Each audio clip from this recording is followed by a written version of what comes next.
আজকে বিজ্ঞান অবাক হয়ে যাচ্ছে। স্বামী স্ত্রী একে অপরকে জড়িয়ে ধরে ঘুমান, একই ঘরে ঘুমান, দুইজনের মাঝে ফাঁক রাখবেন না।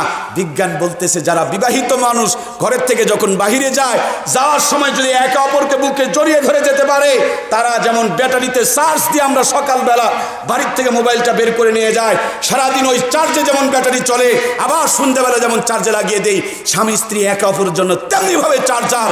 আল্লাহ রাব্বুল আলামিন তাদের কর্মক্ষমতাকে বাড়িয়ে দেয়। জোরে বলুন না সুবহানাল্লাহ। সাহেব ঘুমিয়ে আছে আর ভাবি সাহেবা সকালবেলা বাচ্চার হাত দুটো ধরে নিয়ে স্কুলের মধ্যে চলে গেছে। যায় স্বামী স্ত্রীর মধ্যে কেমন যেন একটা ভাটা পড়ে গেছে সম্পর্কের ভিতরে। আরো কয়েকদিন আগে, একদিন পরেই সিরাজগঞ্জের মধ্যে ট্রেনের 9টা বগি লাইনচ্যুত হয়ে পড়ে গেছে। আপনাদের জানা আছে না নাই ভাইয়ের আমার? 9টা বগি ট্রেনের লাইনচ্যুত হয়ে যে পড়ে যায়, ওই ট্রেনের ডিপার্টমেন্টে ইঞ্জিনিয়ার আছে না নাই? ইঞ্জিনিয়ার আছে, কিন্তু ইমানদার নাই। ওই ইঞ্জিনিয়ার যদি ইমানদার হতো, ইমানের সাথে দায়িত্ব পালন করলে কই দুর্ঘটনাগুলো ঘটতো? আমার জয়পুরহাটের পাশে দিয়ে ট্রেনের লাইন আছে, মাঝে মাঝে দেখা যায় নাটগুলো বিক্রি করে খায় আর ওই জায়গাতে বাঁশের খিল দেয়। আমাদের এই যে প্রতিবেশী যে টাঙ্গাইলের ভিতরে বিয়ের মাত্র 13 দিন পরে জামাই শাশুড়িকে নিয়ে সংসার শুরু করেছে না বেটি? আজ 4-5 এর সন্তানগুলোর হাতে বড় বড় মোবাইল ফোনে তুলে দিচ্ছেন আপনি। ছেলে কি করে, মেয়ে কি করে, কোন দিকে যাচ্ছে, কেন চোখের নিচে কালো কালো দাগ পড়ে যাচ্ছে, কেন দিনের পর দিন তার পাছাটা শুরু হয়ে যাচ্ছে। আপনি কেমন বাবা, আপনি কেমন মা, একবারও আপনি দৃষ্টি দেখতেছেন না, খেয়াল করতেছেন না। এটা বাপ আর মা নয়, বাপ মা নামের কলঙ্ক। কথা বলুন ঠিক কিনা? ছাতা ধরে স্কুল কলেজ পড়ুয়া ভাই বোনেরা আড্ডা মারে, শীতের দিনে ছাতা ব্যবহার করতেছে। তার মানে যারা বোঝার তারা বোঝেন, বাকি যাদের বোঝার দরকার নেই তাদের বোঝারও দরকার নেই। যে যত ফর্সা তাকে নিয়েই তত সমস্যা, যে যত কালো তার পোশাক দেখবেন তত মোটামুটি একটু হলেও। হারামজাদা ছেলে যদি বাপকে ধরে মারে, তা আমি তো দেখি বাপেরই দোষ। কে তুই বিজর মা জন্ম দিছি কারে? আরে সামনে প্লেট দিয়ে বসায় রাখছেন, তার মানে ভিক্ষা করার জন্য তো বসায় রাখছেন। আপনার ছেলে বিয়ে করে নিয়ে আসলো, ও এখনো বউকে কাছে পেল না, আর আপনারা দরজার মধ্যে নিয়ে সমানে কি করতেছেন? নতুন বউ সুন্দরী মানুষ মাথা নিচু করে আছে, আর আশেপাশে নানি দাদিরা এসে দেখো দেখো আমার নাতি বউ একেবারে চাঁদের চাইতে সুন্দরী, সমানে দেখতেছে আর কচ্ছে দোস্ত তুই একটা মাল বিয়ে করছিস রে। যে কয়জন ভিজা সুফিগিরি আর দরবেশগিরি করছে যে হুজুর এগুলো একটা কথা হলো কোরআনের মাহফিলে, এরাই এই পাপগুলো বেশি করে, তার জন্য চামড়ার মধ্যে জ্বরে। কথা বলুন ঠিক কিনা? মোবাইলের মধ্যে নোংরা নোংরা ছবি দেখবেন, আর ছবি অনুযায়ী আপনি আপনার স্ত্রীর সাথে মিলামেশা করবেন। ইসলাম এটা সাপোর্ট করে না। আমার নবী ডাকতে বলেন, আয়েশা দিনের বেলা যেগুলো আমি করি সেগুলো যেমন আমার উম্মতের জন্য দিনের সুন্নত, ও আয়েশা তুমি আমার উম্মতকে বলে দিও রাত্রিবেলা তোমাদের সাথে যে ব্যবহার করি, আমার রাতের ব্যবহারগুলো তেমনিভাবে আমার উম্মতের জন্য সুন্নত। সুবহানাল্লাহ বলেন। আমার পৃথিবীটা পাপের সাগরে হাবুডুবু খাচ্ছে, মানুষ পাপের প্রতিযোগিতা শুরু করছে, কে কেমনে কার চাইতে বেশি পাপ করতে পারে। নর্মাল পাবলিক ভদ্র সাজার জন্য বিড়ি খাচ্ছে, বিড়িখোর কয়েকদিন পর প্রমোশন নিয়ে সিগারেট ধরতেছে, সিগারেটখোর কয়েকদিন পর আবার মশলা বের করে গাঁজা ঢুকাচ্ছে, গাঁজাখোর আরও কয়েকদিন পর ফেনসিডিল শুরু করতেছে, ফেনসিডিলখোর কয়েকদিন যেতে না যেতে হিরোইনে উন্নতি নিচ্ছে, হিরোইনখোর আবার বাবা খাওয়া শুরু করছে, ইয়াবা খাওয়া শুরু করতেছে। আমার মা বোনগুলো সভ্য ভদ্র সম্ভ্রান্ত সাজার জন্য মোটা কাপড়গুলোকে ছেড়ে দেওয়া পাতলা, এর চাইতে আরও পাতলা, তার চাইতে আরও বেশি পাতলা।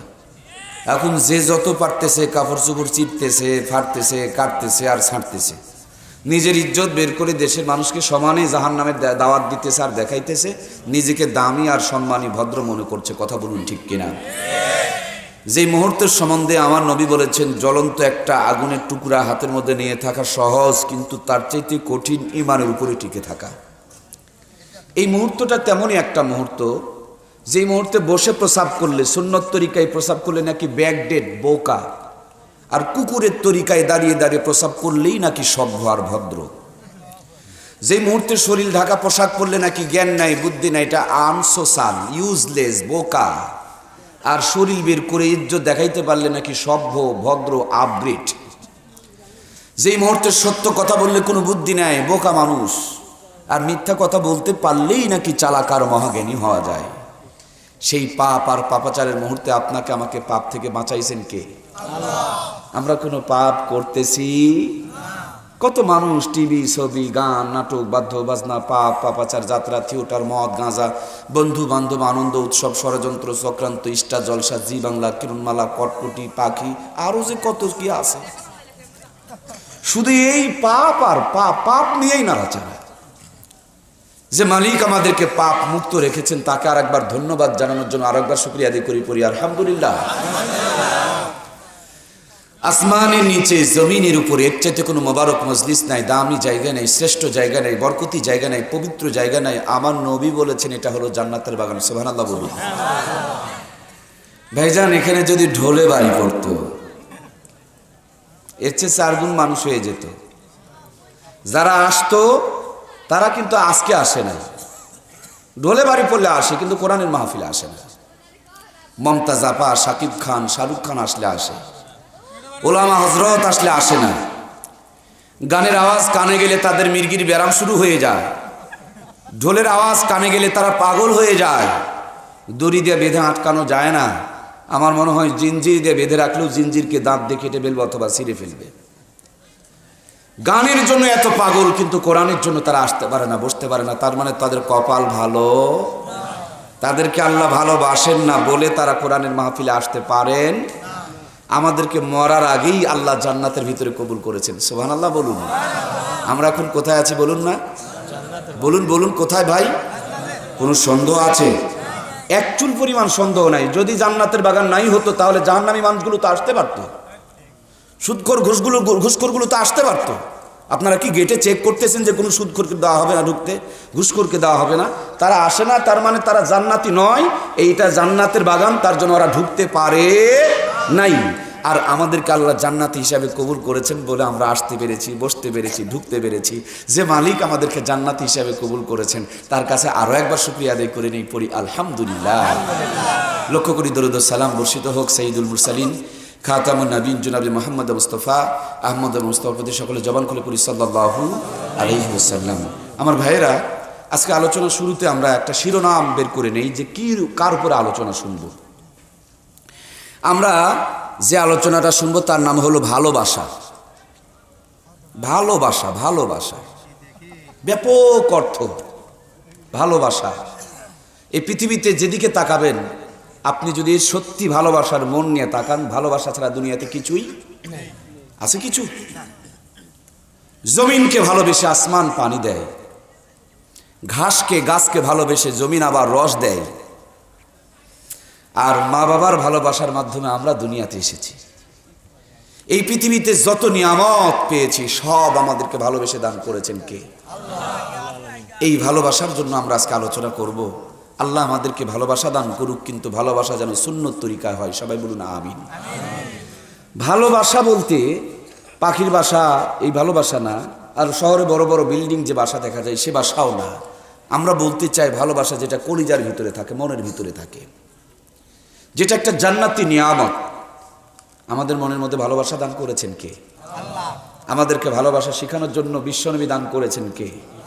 এই দুনিয়ার মধ্যে সবচেয়ে বেশি বাবা মা সন্তানকে ভালোবাসে। কোথাও দাওয়াত খেতে গেছে, দেখবেন একটা মিষ্টি দিলেও পারো টিস্যুর মধ্যে জড়ায়া পকেটের মধ্যে নিচ্ছে। ওনার কি পেটে জায়গা ছিল না? উনি কি খেতে পারতেন না? কিন্তু না, তার কাছে সন্তানের ভালোবাসা অনেক বেশি। টাকা নেয়, কিনতে পারেন না, কিন্তু ওই জন্য মিষ্টিটুকু পকেটের মধ্যে নিয়ে সন্তানের মুখে উঠায় দেয়, তুলে দেয়। এই মায়ের, এই বাবার কলিজার মধ্যে ভালোবাসাটুকু দান করলেন কে? আল্লাহ। মা বাবাকে ভালোবাসবো, কিন্তু মা বাবাকে যিনি সৃষ্টি করেছেন তাকে তার চাইতে বেশি ভালোবাসবো। কয়েকদিন আগে আমাদের বাংলাদেশের দক্ষিণ অঞ্চলে নদী পার হচ্ছিল মা, বাবা এবং ছেলে। নদী পার হতে গিয়ে নদীটা ডুবে গেছে। আপনার সম্ভবত এটা ওই পিরোজপুর এলাকায়। তো প্রচণ্ড স্রোত, মা বোরকা পরে আছে, ডুবে যাচ্ছে। বাবা তো কোনো মতন জীবন নিয়ে বাঁচাচ্ছে, কিন্তু ডুবে যাচ্ছে। তারপর বাচ্চাটাকে উঁচু করে ধরছে। দেখতেছে যে আর উপায় নাই, স্রোতে পড়ে গেছে, একবার চক্করে পড়ে গেছে। তো স্বামীকে শুধু বলছে, আমাকে বাঁচানো সম্ভব নয়, তবে আমার কলিজার টুকরা সন্তানটাকে তুমি কোনো মতো নিয়ে যাও। বাবা কোনো মতন হাত আগাইছে, মা ঠেলে দিয়েছে বাবার হাতে, আর মা এর মধ্যেই তলিয়ে গেছে। কিছুক্ষণ পর দূরে গিয়ে ভেসে উঠেছে। মাকে নিয়ে এসে মাটি দেওয়া হলো। যে মা নিজের জীবনকে সন্তানের জন্য কুরবানি করে দিল, বলুন তো ওই মায়ের কাছে এই ভালোবাসাগুলো দান করেছেন কে? আমার আল্লাহ তাআলা কালামুল্লাহর মধ্যে তিনি বলেন, আমার কাছে 1000 ভাগ, 1,00,000 ভাগ, 1 কোটি ভাগ ভালোবাসার ভিতর থেকে সামান্যতম ভালোবাসা দিয়া গোটা দুনিয়া বানাইছি। এই ভালোবাসা আদম আলাইহিস সালাম পেয়েছে, এই ভালোবাসা দুনিয়ার শেষ মানুষটাও পাবে। এই ভালোবাসা গাছের মধ্যে আছে, এই ভালোবাসা মাছের মধ্যে আছে, এই ভালোবাসা একটা পাখির ভিতরে আছে। তার জন্য মা পাখিটা নিজের মুখের খাবারটা ঠোঁটের মধ্যে নিয়ে সন্তানকে খাওয়ায় দেয়। সমস্ত ভালোবাসাকে 1000 ভাগ করে 1000 ভাগ করে 1000 ভাগ করে 999 ভাগ ভালোবাসা আমি আল্লাহর কাছে রেখে দিয়া 1 ভাগ ভালোবাসা দিয়া গোটা দুনিয়া বানাইছি। সুবহানাল্লাহ। আমার ভাইয়েরা, আমি আপনি বসবাস করব, এই জন্য জমিনটাকে আল্লাহ তাআলা বিনা খুঁটিতে ঝুলন্ত অবস্থায় রেখে দিয়েছেন। আমরা সামিয়ানারকে টেঙে দেখেছি, আমাদের সামিয়ানার জন্য খুঁটি আছে না নাই? খুঁটি যদি না থাকে সামিয়ানা থাকবে? আমার ভাইয়েরা, একদিক থেকে বলতে গেলে এই দুনিয়া এবং আসমান জমিনের মধ্যে যেগুলোকে খুঁটি বলা হয় তারা হলো আল্লাহওয়ালা। আল্লাহর হাবিব বলেন, লা তাকুমু সাআ হাত্তা ইয়াকুলার রাজুলু আল্লাহু আল্লাহ। ততক্ষণ পর্যন্ত আল্লাহ দুনিয়াকে কিয়ামত ঘটাবেন না যতক্ষণ পর্যন্ত দুনিয়ার মধ্যে একজন ব্যক্তিও আল্লাহ বলনাওয়ালা থাকবে। সুবহানাল্লাহ। তাহলে এই সামিয়ানাকে ধরে রাখার খুঁটি হলো এই যে দেখতে পাচ্ছি এগুলো, আর এই দুনিয়াকে টিকিয়ে রাখার খুঁটি হলো আল্লাহ বলনেওয়ালা। সুবহানাল্লাহ বলুন। জমিনটাকে বিছানা স্বরূপ বিছিয়ে দিয়েছেন। যখন বৃষ্টি আসে, বৃষ্টির পানিগুলো বদনার লল দিয়ে যেমনি ঢেলে দেওয়া হয়, তেমনি যদি ঢেলে দেওয়া হতো যেখানে পড়তো সেই জায়গাটা গর্ত হয়ে যেত। বিল্ডিংয়ের উপরে পড়লে বিল্ডিংটা ধ্বংস হয়ে যেত। কোন মানুষের উপরে একবারে যদি পানিগুলো ঢেলে দিতেন, আল্লাহ তাআলা লোকটা নিঃশ্বাস বন্ধ হয়ে মারা যেত। কত বড় দয়ার আল্লাহ! দয়া করে ফেরেশতার মাধ্যমে দিয়া চালুন দিয়া চেলে চেলে আমাদের জন্য দুনিয়ার মধ্যে পানির ব্যবস্থা করে দিয়েছেন। আমার ভাইয়েরা, এই জমিনে আম গাছে আম, কাঁঠাল গাছে কাঁঠাল, তাল গাছে তাল, তিতল গাছের টক, আমার ভাইয়েরা লিচু গাছের মধ্যে কত মজা। একই জমিনে 1000 রকমের খাবারের ব্যবস্থা করেছেন কে? আপনার আমার জন্য সুন্দর হাত, সুন্দর পা, সুন্দর চেহারা, জায়গা মতন 2টা চোখ, সিস্টেম অনুযায়ী না, তারপর মুখ দান করলেন। মুখের ভিতরে স্তর বা স্তর এক একটা স্বাদ নেওয়ার জন্য পর্দার সিচুয়েশনের ব্যবস্থা করে দিলেন।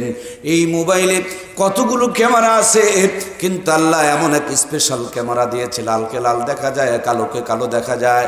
আল্লাহ রাব্বুল আলামিন দুনিয়ার মধ্যে মোবাইলের সিম কার্ড, এখন মোবাইলের মধ্যে মেমোরি কার্ড বের হয়েছে 128 GB এর চাইতেও বেশি, কিন্তু আনলিমিটেড মেমোরি কার্ড আল্লাহ তাআলা আমাদের মাথার মধ্যে দান করে দিয়েছেন। আমার কলিজার টুকরা ভাইয়েরা, এই চোখ দুটো সংরক্ষণ করব, তার জন্য চোখের উপরে পর্দা নামক শাটারের ব্যবস্থা করে দিয়েছেন। এতগুলো নিয়ামত যিনি লালন পালন করতেছেন, সুতরাং ভালো যদি বাসতেই হয় সর্বপ্রথম ওই ভালোবাসা আল্লাহর জন্য বান্দার পক্ষ থেকে হওয়ার দরকার আছে না নাই? আপনি আল্লাহকে ভালোবাসবেন, সেই জন্য আপনি খালি বলবেন আই লাভ ইউ আল্লাহ, আমি তোমারে ভালোবাসি। আল্লাহকে ভালোবাসার নাম দিয়া কেউ দেখবেন মাজারে গিয়া গাঁজা খায়। আল্লাহকে ভালোবাসার নাম দিয়া কেউ দেখবেন 6 মাস ধরে গোসল পর্যন্ত করে নাই। আল্লাহকে ভালোবাসার নাম দিয়া কেউ দেখবেন বিয়াহ পর্যন্ত করে নাই। আল্লাহকে ভালোবাসার নাম দিয়া কেউ দেখবেন 1 তারা 2 তারা বাজায়। আল্লাহকে কেমনে ভালোবাসবেন? আল্লাহ কোরআনুল কারীমের মধ্যে আল্লাহকে ভালোবাসার ফর্মুলা আল্লাহ তাবারক তাআলা নিজেই শিখিয়ে দিয়েছেন। সুবহানাল্লাহ। আমার আল্লাহ বলেন, কুল ইন কুনতুম তুহিব্বুনাল্লাহ, ও নবী দুনিয়ার আমার বান্দা বান্দীদেরকে বলে দাও, তারা যদি আমি আল্লাহকে ভালোবাসতে চাই, তার মানে আমরা যদি আমাদের আল্লাহকে ভালোবাসতে চাই, আল্লাহ বলেন ফাত্তাবিউনি, তারা যেন আপনার ইত্তেবা করে। আপনি যদি এই আলোটাকে জ্বালাইতে চান, আলোর মধ্যে ঠোকাঠুকি গুতাগুতি পিটাপিটি কিলাকিলি করে লাভ নাই। একটা সুইচ আছে, সুইচের মধ্যে টিপা দিয়ে দিবেন, আলো জ্বলে উঠবে। সুইচে টিপা দিবেন, আলোটা কমে যাবে, আলোটা বন্ধ হয়ে যাবে। আল্লাহ রাব্বুল আলামিন বলছেন, আমি আরশে আজিমে থাকি, আমাকে যদি তারা ভালোবাসতে চায় ফাত্তাবিউনি, তাহলে তারা যেন আপনার ইত্তেবা করে, আপনাকে অনুসরণ করে, আপনাকে অনুকরণ করে। আল্লাহকে ভালোবাসতে চাইলে সুইজ নামক মুহাম্মাদুর রাসূলুল্লাহকে ভালোবাসতে হবে। কথা কি বোঝা গেছে? আলো যদি জ্বলে অন্ধকার পালায়া যায়। আমার ভাইয়েরা খুব ভালো করে বোঝেন, আল্লাহকে ভালোবাসতে হলে নবীজিকে ভালোবাসতে হবে। নবীজিকে যদি ভালোবাসতে পারেন, আল্লাহ বলেন ইউহিব্বুকুমুল্লাহ, আমি আল্লাহ তাআলা তাদেরকে ভালোবাসবো। সুবহানাল্লাহ, কত সুন্দর সিস্টেম। সুইচে টিপা দিব, আলো জ্বলবে, আলো জ্বললে অন্ধকার এমনি দূর হয়ে যাবে। আল্লাহকে ভালোবাসতে চাইলে নবীজিকে ভালোবাসতে হবে। নবীজিকে ভালোবাসলে আল্লাহ ভালোবাসা দিয়ে গুনাহ মাফ করে দিবে। সুবহানাল্লাহ, একটু জোরে বলে ভালো হতো না ভাই? কি সুন্দর সিস্টেম। আল্লাহকে ভালোবাসতে হইলে নবীজিকে ভালোবাসতে হবে। নবীজিকে ভালোবাসলে আল্লাহ ভালোবাসা দিয়ে জিন্দেগির গুনাহগুলোকে মাফ করে দিবেন। আমার ভাইয়েরা, নবীজিকে ভালোবাসার জন্য গত কয়েকদিন আগে 12ই রবিউল আউয়াল গেছে না যায় নাই? আমরা দেখেছি অনেকেই গেট বানিয়েছে, আমরা দেখেছি অনেকেই মিছিল করেছে। আমরা পাকিস্তানে দেখেছি বিশাল বড় কেক বানাইছে, কেক, এরপরে আগরবাতি জ্বালাইছে। পীর সাহেব হাতের মধ্যে বড় ধরনের একটা চাকু লইয়া হ্যাপি বার্থডে টু ইউ ইয়া রাসূলুল্লাহ বলে নবীজির ভালোবাসার শানে তারা কেক কেটেছে। কেক কাটবো নাস্তিকদের তরিকায়, মুনাফিকের তরিকায়, মুরতাদের তরিকায় না? এই ভালোবাসাটাও নবীজির সুন্নতের তরিকা আছে না? না আমার ভাইয়েরা, খুব খেয়াল করুন। আমার নবী আজ থেকে 1000 বছর পূর্বে নবীজি তার হাদিসের মধ্যে বর্ণনা করে গেছেন, মান আহাব্বা সুন্নতি ফাকাদ আহাব্বানি ওয়া মান আহাব্বানি কানা মাই ফিল জান্নাহ। আল্লাহর হাবিব বলেন, যেই ব্যক্তি আমার সুন্নতকে মহব্বত করলো সেই যেন আমাকে মহব্বত করলো, আর যে আমাকে মহব্বত করলো আমি নবীর সঙ্গে সেই আল্লাহর জান্নাতের মধ্যে যাবে। কত সহজ বিধান। আল্লাহকে ভালোবাসতে হইলে নবীজিকে, নবীর সুন্নতগুলোকে আমল করতে হবে। যদি করতে পারি আল্লাহ ভালোবাসা দিয়ে আমাদের গুনাহগুলোকে মাফ করে দিবে। সুবহানাল্লাহ বলি। নবীজিকে ভালোবাসতে হলে সুন্নতগুলো আমল করতে হবে। আর সুন্নতগুলো যদি আমল করতে পারি আল্লাহর নবীর সঙ্গে জান্নাতে যাওয়া যাবে। সুবহানাল্লাহ বলবেন না? তাহলে আমরা নবীর উম্মত, আমাদেরকে আদায় করতে হবে নবীর যে সুন্নত। নবীর মতে মত তাকে বলে নবীর উম্মত। যার মত নবীর সঙ্গে মিলবে না সেটা যতই নবীর উম্মত দাবি করুক এটাও নবীর উম্মত হতে পারবে। নবীর মতে পানি খাও, নবীর মতে হাঁটো, নবীর মতে কথা বলো, নবীর মতেই তুমি হাসো, নবীর মতে বিয়ে করো, নবীর মতে সংসার করো, নবীর মতে ঘুমাও, নবীর মতে ঘুম থেকে জাগ্রত হও, নবীর মতে নামাজ পড়ো, নবীর মতে রোজা করো, নবীর মতে ব্যবসা করো, নবীর মতো চাকরি করো, নবীর মতে সংসার করো। নবীর মতে যদি জীবন করতে পারো তোমার জন্মের পর থেকে মৃত্যু পর্যন্ত পুরা জিন্দেগি আমার আল্লাহ তাআলার ইবাদত হয়ে যাবে। সুবহানাল্লাহ। আমরা জন্ম থেকে যদি তাকাই, জন্মের মধ্যে নবীজির সুন্নত আছে। যখন একজন সন্তান দুনিয়াতে আসবে, আসার পর ডান কানে আজান, বাম কানে একামত দাও, এটা কার সুন্নত? ভাই বলুন না কার সুন্নত? আমার নবীজির সুন্নত। আপনি যখন ডান কানে আজান দিলেন, এই ডান কানে টিকা দেওয়া হলো, ভ্যাকসিন দেওয়া হলো। বাম কানে যখন একামত দেওয়া হলো, বাম কান টিকা দেওয়া হলো, ভ্যাকসিন দেওয়া হলো, আপনাকে জানিয়ে দেওয়া হলো আপনার আজান হয়ে গেছে, একামত হয়ে গেছে। সামনে খালি কিসের নামাজ বাকি? কোন নামাজের আজান একামত নাই? বলুন না ভাই। আজান একামত নাই, কারণ এটা জন্মের পর হয়ে গেছে। এখন খালি নামাজটুকু বাকি আছে। আজান আর একামতের মধ্যে লম্বা সময় অতিক্রম করা যায়। আজান হওয়া, একামত হওয়ার পর পর নামাজ আদায় করতে হয়। তার মানে আপনার জন্মের মধ্যে দিয়াই বিশ্ব নবীর সুন্নত আদায় হয়ে যাচ্ছে। দুনিয়াতে ভূমিষ্ঠ হলেন ছোট্ট বাচ্চা, এই বাচ্চার মুখে এখন কেবল খাবার শিখেছে।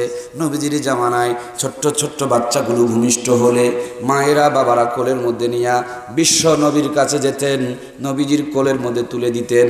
আল্লাহর হাবিব মিষ্টি খেজুরগুলো চাবায়া চাবায়া বিশ্ব নবী তার বরকতি জবানের লালা সহকারে বাচ্চাদের মুখের মধ্যে উঠায়া দিতেন। ওই জবান যেন জান্নাতি জবান হয়ে যেত। সুবহানাল্লাহ। এই জামানায় আপনার আমার জন্য সুন্নত হবে।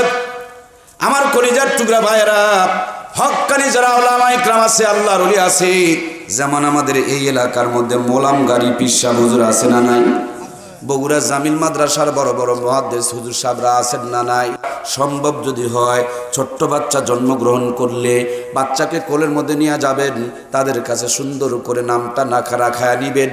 ওদের বরকতি জবান, যেই জবানে মিথ্যা কথা বলে না, যেই জবানে গীবত করে না, যেই জবানে শিকায়ত করে না, যে জবানে কোনোদিন হারাম খায় না, যে জবানে কোরআনুল কারীমের তেলাওয়াত হয়, যে জবান সব সময় দরুদ শরীফে জিন্দা থাকে, যে জবান সর্বসময় আমার আল্লাহকে ডাকে, ওই জবানের বরকতি লালা সহকারে আপনার সন্তানের জবানে যখন উঠায়া দিবেন, আপনার সন্তান মরার আগের দিন পর্যন্ত বরকতি জবান নিয়ে দুনিয়াতে থাকতে পারবে।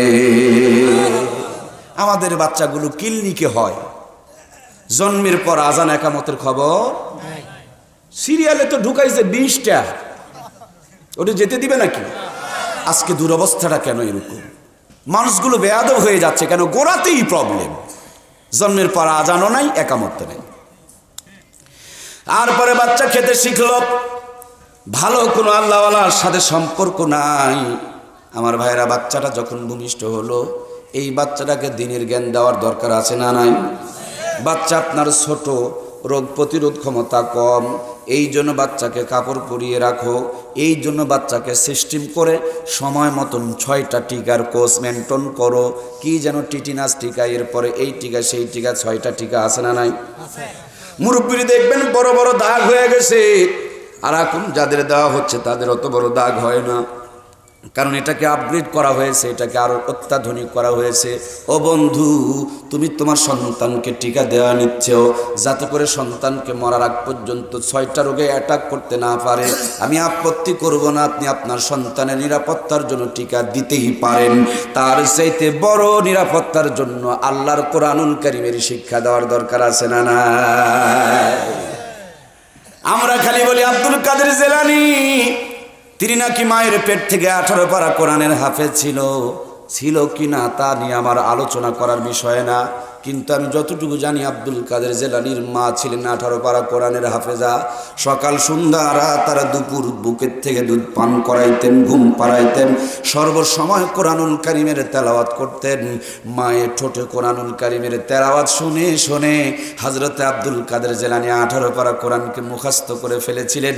ওস্তাদজি সবক দিয়েছিলেন, প্রথম দিন আউযুবিল্লাহ বিসমিল্লাহ, দ্বিতীয় দিন যেমনি সবক শুনতে চেয়েছে, এক বৈঠকে 2 সিস্টেমে 9 18 পারা কোরআনুল কারীমকে হেফজ শোনায়া দিয়েছে। আমাদের মায়েরা কিরণমালা কটকটি পাখির জিন্দেগিতে হাফেজ, ওরা আয়েশা সিদ্দিকা, ফাতিমাতু জোহরা, খাদিজাতের মতন না।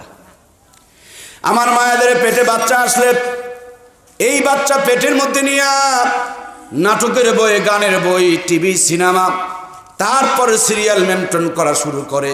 অথচ আল্লাহর হাবিব হাদিসের মধ্যে বলেছেন, যখন পেটের মধ্যে সন্তান আসে ওই মুহূর্তে যদি মা কষ্ট করে নামাজ পড়ে, নরমাল সুস্থতার মুহূর্তে 2 রাকাত নামাজ পড়লে যেই সওয়াব, অসুস্থতার মধ্যে পেটের মধ্যে সন্তান নিয়া 2 রাকাত নামাজ পড়লে এই 2 রাকাত তখনকার 70 রাকাতের সমপরিমাণ। আপনি খেতে পারছেন না, একটু যদি আপনি যদি সুন্দর করে কষ্ট করে যদি একটু রোজা রাখতে পারেন, আল্লাহ তাআলা আরো সওয়াব দান করবেন। পেটে সন্তান নিয়ে আল্লাহর কোরআনুল কারীমের তেলাওয়াত করবেন। ও কলিজার টুকরা ভাইয়েরা, বলুন তো দেখি, কোরআনুল কারীমের তেলাওয়াত করলে কি পেটের সন্তানের উপরে কোরআনের প্রভাব পড়ে কি পড়ে না? আপনি যদি ধোঁয়ার পরিবেশে থাকেন, ধোঁয়া দিয়া নিঃশ্বাস বন্ধ হয়ে যেতে চায়, ধুলার পরিবেশে থাকলে ধুলা দিয়া নিঃশ্বাস বন্ধ হয়ে যেতে চায়, আতরের পরিবেশে যদি থাকেন, ফুলের বাগানের মধ্যে যদি থাকেন, ফুলের সৌরভে হৃদয়টা হাসি খুশিতে বুলবুল হয়ে যেতে চায়। পেটে সন্তান নিয়া মা যদি আল্লাহর কোরআন পড়ে, ওই কোরআনের প্রভাবটা মা সন্তানের পেটের মধ্যে পড়ে, পেটের থেকেই আল্লাহওয়ালা সন্তান দুনিয়ার মধ্যে আসতে শুরু করে দেয়।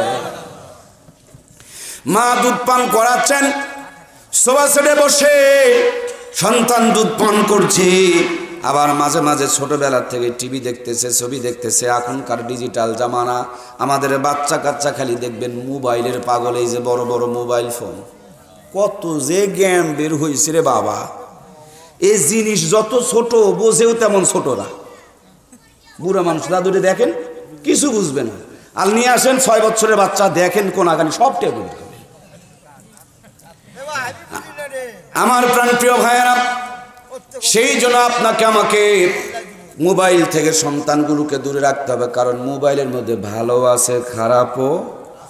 ভালোগুলো যখন বুঝতে শিখবে তখন তাদের হাতে মোবাইল দিতে হবে, যতক্ষণ পর্যন্ত ভালো বুঝতে শিখে নাই ততক্ষণ পর্যন্ত তাদের মোবাইল হাতে দেওয়া যাবে না। আমার প্রাণপ্রিয় ভাইয়েরা, সন্তান দুনিয়াতে আসলো, দুনিয়াতে আসার সিস্টেম হতে হবে নবীজির সুন্নত তরিকায়।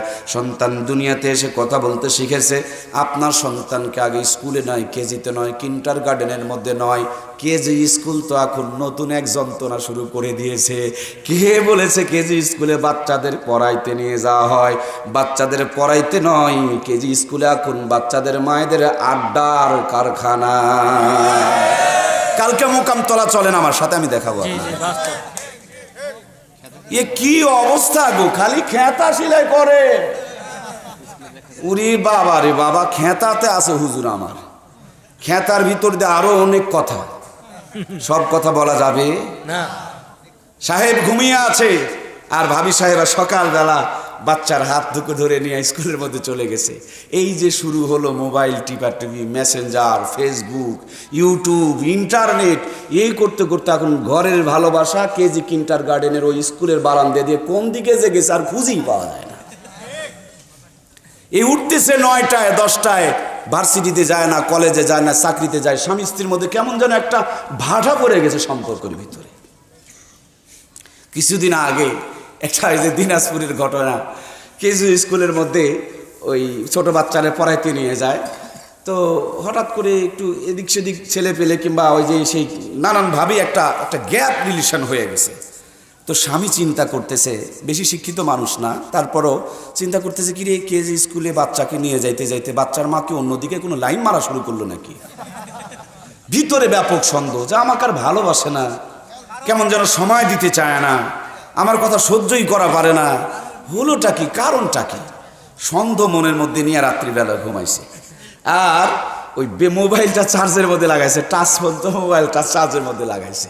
তো ভাই রাত এই মোটামুটি ব্যাটারি যখন চার্জ হয়ে যায় তখন একটা কি সিগন্যাল দেয় না, শব্দ হয় না ভাই, একটা ব্যাটারির শব্দ হয়, সিগন্যাল দিছে। তোর তো সন্দেহের মন চিন্তা করতেছে, এই তো মনে হয় এইবার আসল রোগ ধরা পড়ছে, যে এই কার সাথে মোবাইলে যেন কথা বলে, এবার মোবাইলে মেসেজ পাঠাইছে। মোবাইলটা বের করছে, অর্ধেকটা ঘুম ধরছে, আর ভিতরে সন্দেহ কাজ করতেছে। ব্যাটারিতে লেখা আছে, মোবাইল স্ক্রিনে লেখা আছে ব্যাটারি ফুল, কিন্তু ও দেখতেছে বিউটিফুল। এমনি একটু শিক্ষিত কম, রাতও হয়ে গেছে, ঘুমায় একটু করে ধরছে, আর সন্দেহ তো আছে 16 আনা।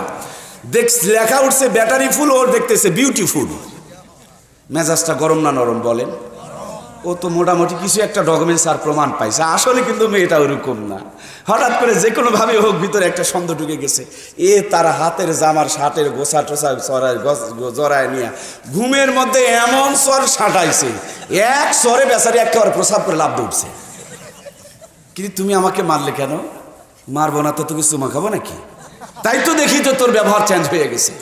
তুই পড়াইতে যাস না, বল তুই নিজে অন্য কিছু করতে যাস। তোর মোবাইলে এই রাত 12টার সময় বিউটিফুল লেখে কে মেসেজ পাঠায়, তুই আগে উত্তর দে সেটা।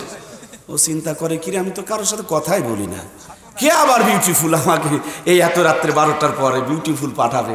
আসলে দেখে যে বিউটিফুল না, খবর নিয়ে দেখে, ভালো করে তাকায় দেখে ব্যাটারি ফুল।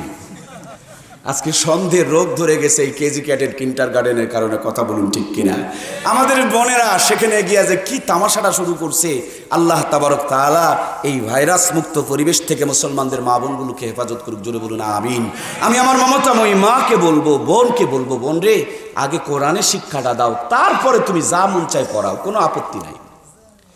যেই মাটির উপরে বসে আছেন, এই মাটি দিয়ে 10তলা বিল্ডিং হবে না, পাকা রাস্তা বানানো যাবে না, পদ্মা সেতুর পানির ভিতরে কাজ চলতেছে।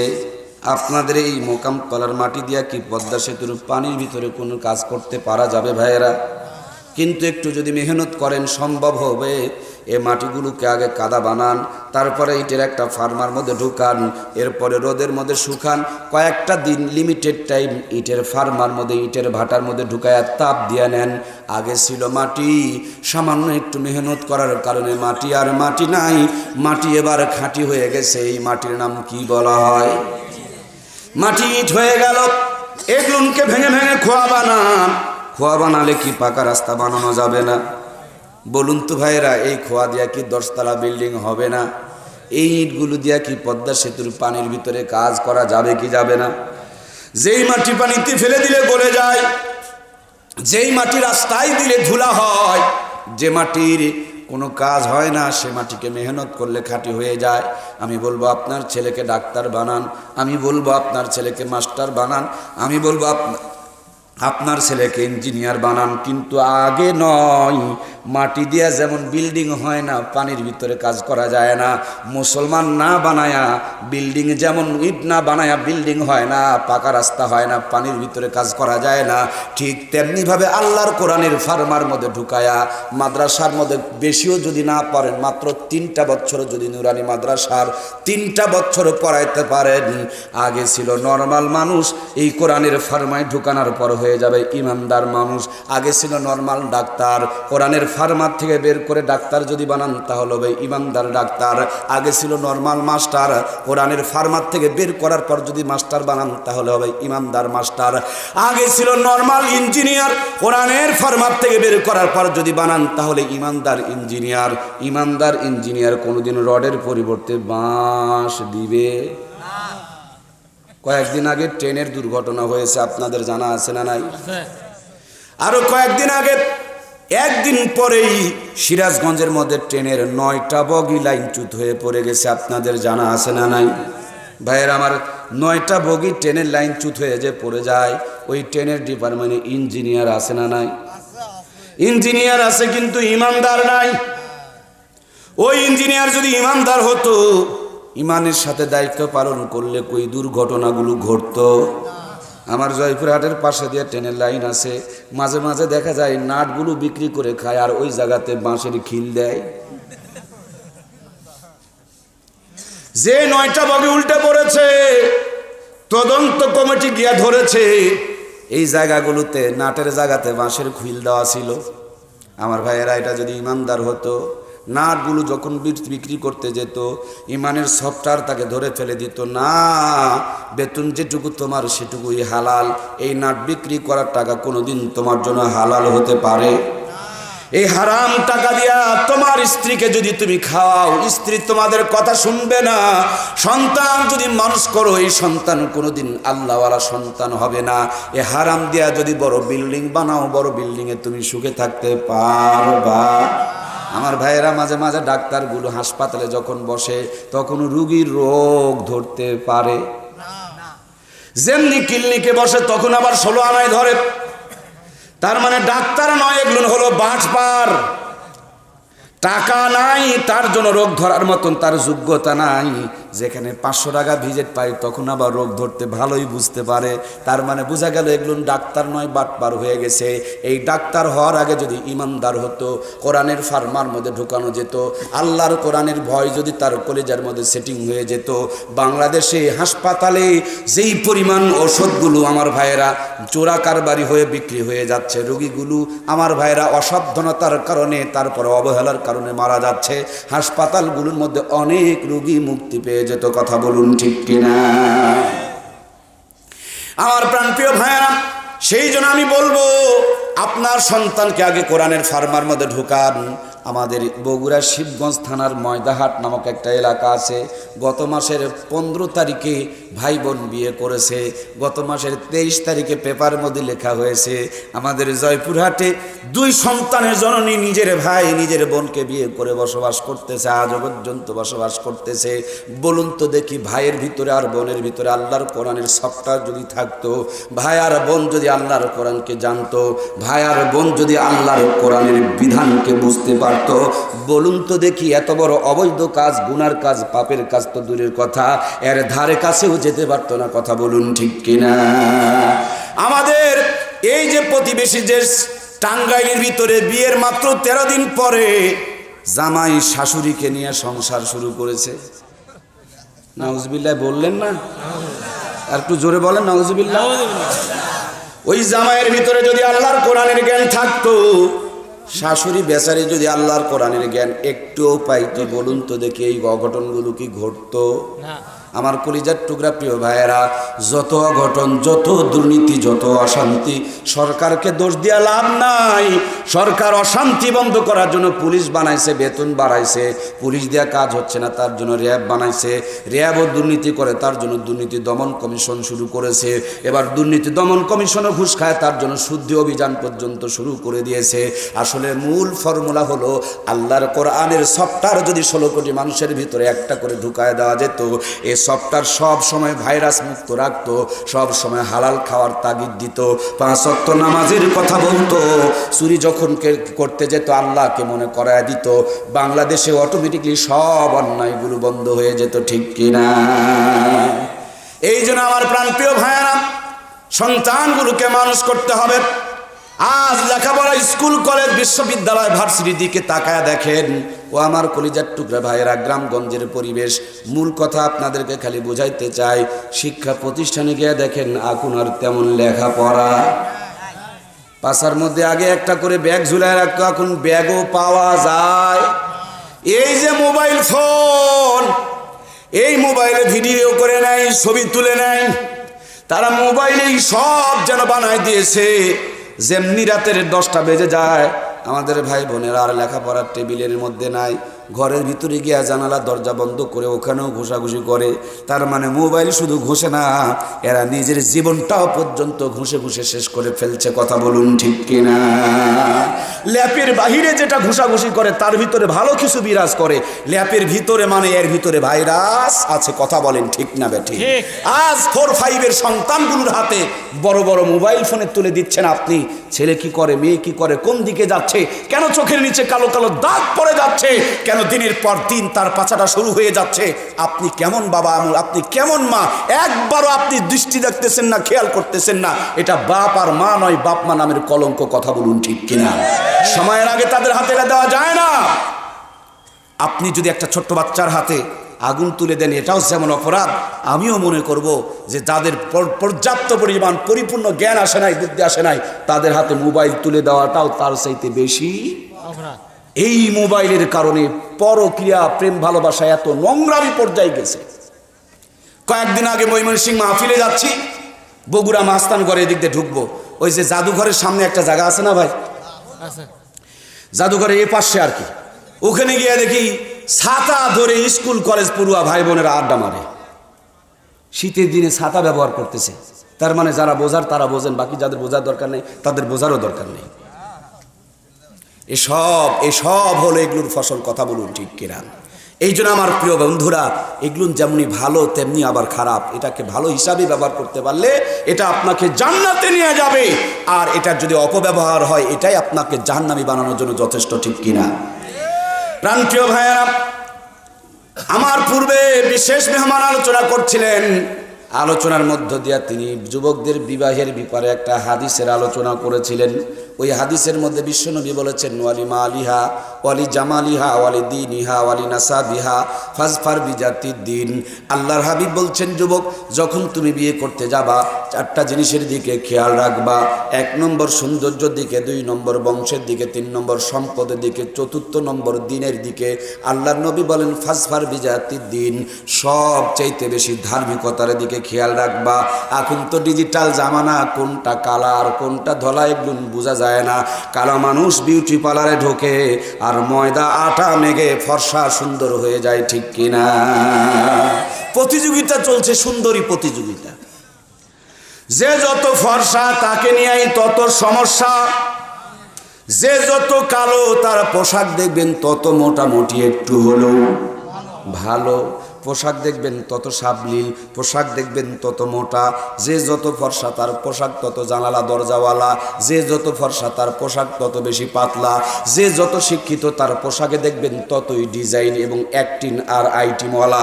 তার মানে এই ফর্সাই বর্তমানে সমস্যার কারণ হয়ে গেছে, কথা বলুন ঠিক কিনা? আমার ভাইয়েরা, বিয়ে করতে যাচ্ছেন আপনি, এই বিয়ের মধ্যে আমার নবীজির সুন্নতগুলোকে যদি আপনি জিন্দা করতে পারেন, বিবাহ বরকতময় হবে। বিবাহের মধ্যে সওয়াব দান করবেন কে? আল্লাহর হাবিব বলেন, যখন সুন্নতগুলো বিলুপ্ত হয়ে যাবে, দুনিয়া থেকে আমার সুন্নতগুলো মুছে যাবে, ওই মুহূর্তে কেউ যদি একটা মরা সুন্নতকে জিন্দা করতে পারে, বিশ্ব নবী বলেন 100 শহীদের সওয়াব আল্লাহ তার আমলনামায় দান করে দিবে। সন্তান জন্মের পর ডান কানে আজান বাম কানে একামত দিয়া 100 শহীদের সওয়াব অর্জন করতে পারেন। সুবহানাল্লাহ বলে। বাচ্চা কোলের মধ্যে নিয়ে একজন আল্লাহর ওলির হাতের মধ্যে দিয়া বাচ্চার মুখে একটু মিষ্টি জাতি খাওয়ায় নিবেন, এর মধ্যে 100 শহীদের সওয়াব দান করবেন কে? এই বাচ্চা কোলের মধ্যে নিয়ে আল্লাহর নবীজির সুন্নতের হাদিস অনুযায়ী আল্লাহর কোরআনের তালিম দিবেন, মাদ্রাসার মধ্যে দিবেন। এরপরে আমার ভাইয়েরা, বিবাহ যখন দিবেন 4টি জিনিসের দিকে খেয়াল রেখে বিবাহ দিবেন। এখন তো ডিজিটাল জামানা, আগে মেয়েদের কাছে যৌতুক নেওয়া হতো, এখন ছেলেদের উপরে যৌতুক চাপাইতে শুরু করে দিয়েছে কৌশল করে। 90 লক্ষ টাকা মোহরানা, 1000 টাকা নাকের ফুল বাবদ নগদ, অবশিষ্ট টাকা বাকি। তার মানে কিয়ামত পর্যন্ত এটা কি দেয়? বাসর রাত্রে ফকির মাপ চাই, আর ফকন্নির বেকায়দা তার জন্য ওইও মাপ করে। এর মাঝে 40 বছর সংসার, 40 বছর পরে সংসারে যখন আগুন ধরে, বউ গিয়া তখন আবার মোহরানার মামলা করে। 40 বছর আগে বাসর ঘরে মাপ করছে না করে নাই? 40 বছর পরে যদি আবার মোহরানার মামলা করে, তাহলে বুঝতে হবে এটা মাপ হয়। আপনি যে এর ভিতরে 5টা সন্তান জন্ম দিলেন, এই যে এক চাচা করে ফেলছে, কি জন্মা? এই জন্মা না, এটা বি জন্মা। ভালো জাদা না হারাম জাদা? এখন হারামজাদা ছেলে যদি বাপকে ধরে মারে, ওয়াজ কি বুঝা পারিচ্ছে? ওয়াজ কি বুঝা যায়? হারামজাদা ছেলে যদি বাপকে ধরে মারে, তা আমি তো দেখি বাপেরই দোষ। কে তুই বিজর মা জন্ম দিছ কে রে? ওয়াজ কি বুঝা পারিচ্ছে? বিজর মা ছেলে যদি মার চুলের ছুটি ধরে মারে, বুঝে নিতে হবে এটা মায়েরই দোষ। মা পেটের মধ্যে সন্তান নিয়ে ভুঁড়ি বের করে দেখাইছে, মা এই সন্তানকে কেজি স্কুলে পড়াইছে, আল্লাহর কোরআনকে চিনায় নাই। মা এই সন্তান কোলের মধ্যে নিয়ে কটকটি সিরিয়াল মেনটেন করেছেন, নামাজ পড়ে নাই। এই জন্য সন্তান এখন চুলের ঝুঁটি ধরে টেনে নিয়ে বেড়ায়। আমার প্রাণপ্রিয় ভাইয়েরা, কথা বলছিলাম আপনাদের খেদমতে, সুন্নতগুলোকে জিন্দা করতে হবে, সুন্নতগুলোকে আমল করতে হবে।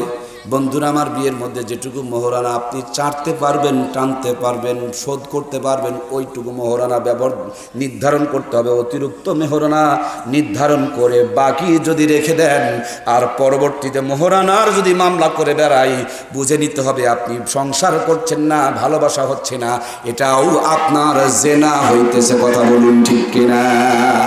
বাংলাদেশে অর্ধেক সংখ্যক মানুষ এখন এই জেনার মধ্যে লিপ্ত, বিয়ে করার পরও।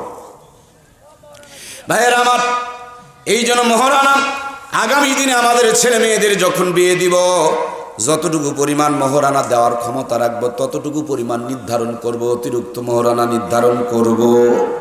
বিয়ে যখন দেখবেন, খেয়াল করে দেখবেন, এই বিয়ের মধ্যে মেয়েটাকে সুন্দর করে হলুদ মাখায়, ছেলেটাকে সুন্দর করে হলুদ মাখাই, তারপরে মানুষের সামনে গোসল করাই। ইসলাম আর শরীয়তের মধ্যে এরকম নোংরামি কাজ কখনো জায়েজ হইতে পারে? মেয়েটাকে কোলের মধ্যে নিয়ে হাজারো যুবকের সামনে ঘোরাফেরা করে, এই ছেলেটাকে তার ভাবিরা নিয়ে টানা সিজরা করে, তারপরে কাদা মাখামাখি, রং মাখামাখি, কালি মাখামাখি, নানান ধরনের এই সমস্ত আজে বাজে কার্যক্রমগুলো চলতে থাকে। বিবাহ শুধু আনন্দ নয়, বরঞ্চ বিবাহটাও ইবাদত। কথা বলুন ঠিক কিনা? আপনি সুন্নত তরিকায় যা করবেন সবই ইবাদত। মসজিদে নামাজ পড়ছেন, এটা ইবাদত। রমজান মাসে রোজা করেছেন, এটা ইবাদত। মাথায় টুপি দিয়েছেন, এটাও যেমন সুন্নতের ইবাদত। সুন্নত তরিকায় বিবাহ যদি করেন, এই বিবাহ করাটাও। বিবাহ করার পর দেখবেন হাতের মধ্যে একটা প্লেট দিয়া, ঘরের দরজার সামনে বসায়া, হাতের মধ্যে পানের বাটা দিয়া পান সাজায়া দেয়, আর বউ দেখে দেখে 500 টাকা 1000 টাকা করে দিয়ে যায়। এরকম বউ দেখার ব্যবস্থা আপনাদের বগুড়ায় আছে ভাই? এটা আবার যারা একটু বড় লোক তারা আবার এই ফকরনি কাজটা করে বেশি। গরিবের অত টাকা নাই, ওর ভিক্ষা বউকে, নতুন বউ দিয়ে ভিক্ষা করানো দরকারও। আরে সামনে প্লেট দিয়ে বসায় রাখছেন, তার মানে ভিক্ষা করার জন্য তো বসায় রাখছেন। আপনার ছেলে বিয়ে করে নিয়ে আসলো, ও এখনো বউকে কাছে পেল না, আর আপনারা দরজার মধ্যে নিয়ে সমানে কি করতেছেন? নতুন বউ সুন্দরী মানুষ মাথা নিচু করে আছে, আর আশেপাশে নানি দাদিরা এসে দেখো দেখো আমার নাতি বউ একেবারে চাঁদের চাইতে সুন্দরী, সমানে দেখতেছে আর করছে দোস্ত তুই একটা মাল বিয়ে করছিস রে। এখন এই যে দোস্ত মাল বিয়ে করছিস রে বলতেছে আর দেখতেছে, বলুন তো দেখি চোখের গিনা জেনার গুণা হচ্ছে কিনা? এ কথা বলে না কেন? যে কয়জন ভিজা সুফিগিরি আর দরবেশগিরি করছে যে হুজুর এগুলো একটা কথা হলো কোরআনের মাহফিলে, এরাই এই পাপগুলো বেশি করে, তার জন্য চামড়ার মধ্যে জলে কথা বলুন ঠিক কিনা? এ সমস্ত নোংরামি বন্ধ করতে হবে। ইসলাম এই নোংরামিকে কোনোদিন সাপোর্ট করে। বিবাহ করবেন সুন্নত তরিকায়, তা আপনার ইবাদত। কেন এখানে নাস্তিকতা, কেন এখানে বিধর্মীর আনাগোনা অনুপ্রবেশ ঘটে গেছে? কেমন যেন ওই জায়নামাজের নিচে চাউল রেখে দেওয়া, কেমন যেন ফুলের ডালা সাজানো, কেমন যেন বিয়ের আসর সাজানো, কেমন যেন আরো কত যে নীতি নিয়ম বের করে দিয়েছে। আমার কলিজার টুকরা প্রিয় ভাইরা, ইসলাম এ সমস্ত কিছু সাপোর্ট করে না। আপনার আমার জিন্দেগির শুরু থেকে নিয়ে মৃত্যু পর্যন্ত সব হবে নবীর সুন্নত তরিকায়। এটা মুসলমানের জিন্দেগি, কথা বলুন ঠিক কিনা? আমার প্রাণপ্রিয় ভাইয়ারা, বিবাহ হয়ে গেল, আপনি আপনার স্ত্রীর সঙ্গে মিলামেশা করবেন, এখানেও শরমের কোনো বিষয় থাকতে পারে। সুন্নত তরিকায় বিয়ে করলেন, ইসলামী শরীয়ত অনুযায়ী উপস্থিত সাক্ষীগণের সাক্ষাতে তোমাকে শুভ বিবাহ দিলাম। সুন্নত তরিকায় ইসলামী শরীয়ত অনুযায়ী বিবাহ দিলেন। আর মিলামেশা করবেন নাস্তিকের তরিকায়, বেঈমানের তরিকায়, বাটপারের তরিকায়, মোবাইলের মধ্যে নোংরা নোংরা ছবি দেখবেন, আর ছবি অনুযায়ী আপনি আপনার স্ত্রীর সাথে মিলামেশা করবেন। ইসলাম এটা সাপোর্ট করে না। আমার নবী ডাকতে বলেন, আয়েশা দিনের বেলা যেগুলো আমি করি সেগুলো যেমন আমার উম্মতের জন্য দিনের সুন্নত, ও আয়েশা তুমি আমার উম্মতকে বলে দিও রাত্রিবেলা তোমাদের সাথে যে ব্যবহার করি, আমার রাতের ব্যবহারগুলো তেমনিভাবে আমার উম্মতের জন্য সুন্নত। সুবহানাল্লাহ বলেন। আমার নবীজি আম্মা জান আয়েশারে বড় ভালোবাসতেন, এই জন্য নাম ধরে কম ডাকতেন, বেশিরভাগ হুমায়রা হুমায়রা বলে ডাকতেন। ওলামা হযরত আমার পাশে পাশে বসা, এমনি আম্মা জান আয়েশা লাল টুকটুকে সুন্দরী মানুষ ছিলেন, এই জন্য লাল সুন্দরী বলে হুমায়রা বলে ডাকতেন। আপনি যদি আপনার বেগম সাহেবাকে ময়না বলে ডাকেন, টিয়া বলে ডাকেন, পাখি বলে ডাকেন, ভালোবেসে ছোট্ট একটা নাম যদি উপহার দিতে পারেন, আপনি একটা সুন্নত জিন্দা করেছেন। এই নামটুকু উপহার দেওয়ার জন্য আল্লাহ তাআলা আপনারা আমলনামায় সওয়াব দান করে দিবে। নাম যেটা আছে বেবি জরিনা এটা সেটা আছে, কিন্তু আপনি একটা ভালোবেসে নাম রাখবেন, এরকম নাম আমার নবী রেখেছেন। সুবহানাল্লাহ বলেন। হাজারো ব্যস্ততার ভিতরে আপনি আপনার বেগম সাহেবাকে সময় দিবেন। আল্লাহর হাবিব সাল্লাল্লাহু আলাইহি ওয়াসাল্লাম হাদিসের মধ্যে এসেছেন, এশার নামাজ পড়ে চাঁদনি রাত আম্মা জান আয়েশাকে নিয়ে ঘর থেকে বের হয়েছে, সামনে একটা সাদা নিশানা দেখায় দুইজন মিলে দৌড় দিয়েছে। আম্মা জান হালকা পাতলা ছিলেন, দৌড় দিয়ে সামনে চলে গেছে, নবীজি পিছনে পড়ে গেছে। অনেক দিন পর আবার দুইজন মিলে দৌড় দিয়েছে, এই দিন বিশ্বনবীর সামনে চলে গেছে, আম্মা জান পিছনে পড়ে গেছে, শরমে মুখটা লাল হয়ে গেছে, লজ্জায় মুখটা মলিন হয়ে গেছে, মাথা নিচু করে আম্মা জান ধীরে ধীরে হাঁপসে গেছে, হিঁপে গেছে, ধীরে ধীরে যাচ্ছে। আমার নবী বুকে টেনে নিয়া ছোটে গালে চুমু দিয়া ডাকতে বলে, আমার আদরের পাগলি হুমায়রা, মন কেন খারাপ করেছো, মনে কেন কষ্ট নিয়েছো, লজ্জায় কেন মুখটা লাল করে দিয়েছো? অনেক দিন আগে তুমি একবার ফার্স্ট হয়েছিল, আজকে আমি ওইটাকে শোধ করে দিলাম, যেমনি নবীজি বলেছে শোধ করে দিলাম। মা জননী এমন একটা হাসি দিয়েছে, আসমানের পূর্ণিমার চাঁদ আমার মায়ের হাসির কাছে হার মেনে গেছে। আমরা বিড়ি টানতে টানতে বাড়িতে যাই, ভাবিদের সাথে কোনো ভালোবাসা আর আছে তো হাতে মোবাইল ফোন, কিসের বউ আর কিসের সোল, চলতেইছে ঘোষাঘুষি। ভাবিরা রিমোট টিপে আর আমরা ঘোষাঘুষি করি, দুইজনই সমানে সমান। কেউ কোনো দিকে কম নাই। অথচ আল্লাহর হাবিব বলেছেন তুমি তোমার বিবির হক আদায় করো, যদি হক আদায় না করতে পারো কিয়ামতের দিন তোমাকে আসামির কাতারে দাঁড়াতে হবে। বিয়ের পর অনেক ছেলেদেরকে দেখা যায় মোবাইলে লম্বা লম্বা মিনিট কিনে নিয়ে বাহিরে নঙ্গির এই উল্টা দিকটাকে ধরে আর 3 ঘন্টা ধরে মোবাইল। এসব হলো হিজড়া মানুষ, কথা বলুন ঠিক কিনা? বাড়িতে থাকতে হলে দায়িত্ব পালন করতে হবে। এই বেকুব দায়িত্ব পালন করার যোগ্যতা রাখে না, ক্ষমতা রাখে না, এই জন্য হিজড়ার মতন বাহিরে ঘোরাঘুরি করে। তোমার ঘরের ভিতরে আল্লাহ জান্নাতের নিয়ামত রেখে দিয়েছে, ঘরের মধ্যে তুমি বিবির সঙ্গে বসে বসে নরম করে গরম করে মজা করে আনন্দ করে প্রেম আর ভালোবাসার গল্প করবে। এই ভালোবাসার গল্পের ভিতরেও সওয়াব আল্লাহ তাআলা দান করবে। সুবহানাল্লাহ বলুন। দুইজন মিলে বসে বসে বাদাম খান, দুইজন মিলে বসে বসে মজার রোমান্টিক গল্প করেন, দুইজন মিলে বসে বসে আপনি আনন্দ করেন। এই আনন্দের ভিতরে সওয়াবের ব্যবস্থা আল্লাহ তাআলা করেছেন কি করেন নাই? আমার ভাইয়েরা, যুদ্ধের ময়দান থেকে নবীজি এসেছেন, বাসায় এসে ডাকতে বলেন আয়েশা ঘরে কি কোনো খাবার আছে? আম্মা জান বলেন নবীজি গো ঘরে কোনো খাবার তৈরি করা নেই। বিশ্বনবী বিবির সঙ্গে রান্নাঘরে ঢুকে পড়লেন, তরবারি পাশে রেখে দিয়া একজন রাষ্ট্রপ্রধান আমার নবী, মদিনার গভর্নর আমার নবী বিবির সঙ্গে রান্নাঘরে রান্না করে।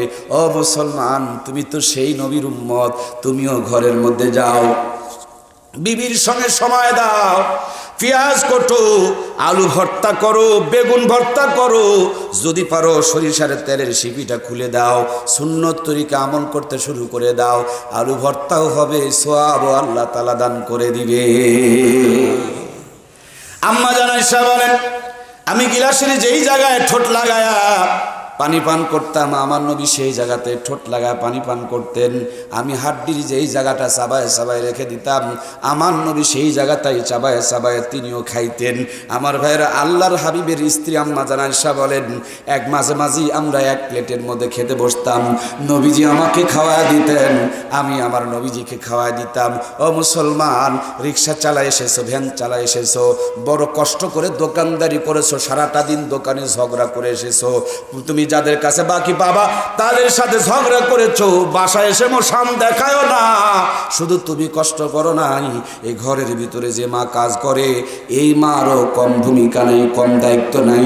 একজন মা ঘুম থেকে যখন জাগ্রত হয়, বাচ্চা কাপড়ের মধ্যে পায়খানা প্রসাব করে রেখে দেয়, ঘুম থেকে জাগ্রত হয়ে চোখ ডলতে ডলতে মেথরের মতন পায়খানা সাফ করে, যেমনি পায়খানা সাফ হয়ে যায় তারপরে ঝাড়ুদারের মতন ঝাড়ুদারের দায়িত্ব পালন করে, যেমনি ঝাড়ু দেওয়া শেষ হয়ে যায় তারপরে বাবুর্চির মতন দায়িত্ব শুরু করে দেয়, তারপরে আবার ধোপার মতন কাপড় খাঁচা শুরু করে দেয়, তারপরে ক্যাশিয়ারের মতন তোমার ক্যাশ মেনটেন করে দেয়। যোগ বিয়োগ করলে দেখা যায় একটা মা সকাল থেকে সন্ধ্যা পর্যন্ত 18 জন পুরুষের দায়িত্ব পালন করে। সুবহানাল্লাহ। কয়জন? 18 জন পুরুষের দায়িত্ব পালন করে। তুমি যখন বাজার থেকে আসবা ঘরের দরজায় দাঁড়ায়া সালাম দিবা, আসসালামু আলাইকুম ওয়া রাহমাতুল্লাহ।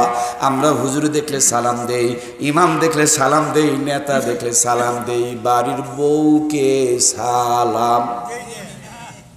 হুজুর আপনার উপর রহমত বর্ষিত হোক, ইমাম সাহেব আপনার উপরে রহমত বর্ষিত হোক, ও নেতা আপনার উপরে রহমত বর্ষিত হোক, কিন্তু বাড়িয়ালির জন্য দোয়া মুখ থেকে বের হয়। আমার ভাইয়েরা, আজকে এখান থেকে বাসায় গিয়ে বাড়িয়ালিকে সালাম দিব, কে কে রাজি? দুইখানা হাত তুলে আল্লাহকে দেখান। নারায়ে তাকবীর। হাত তোলেন, হাত তোলেন, সবাই হাত তোলেন। এই যারা বিয়ে করেন নাই তারাও হাত তোলেন। আপনারা বিয়ে করবেন না আগামী দিনে?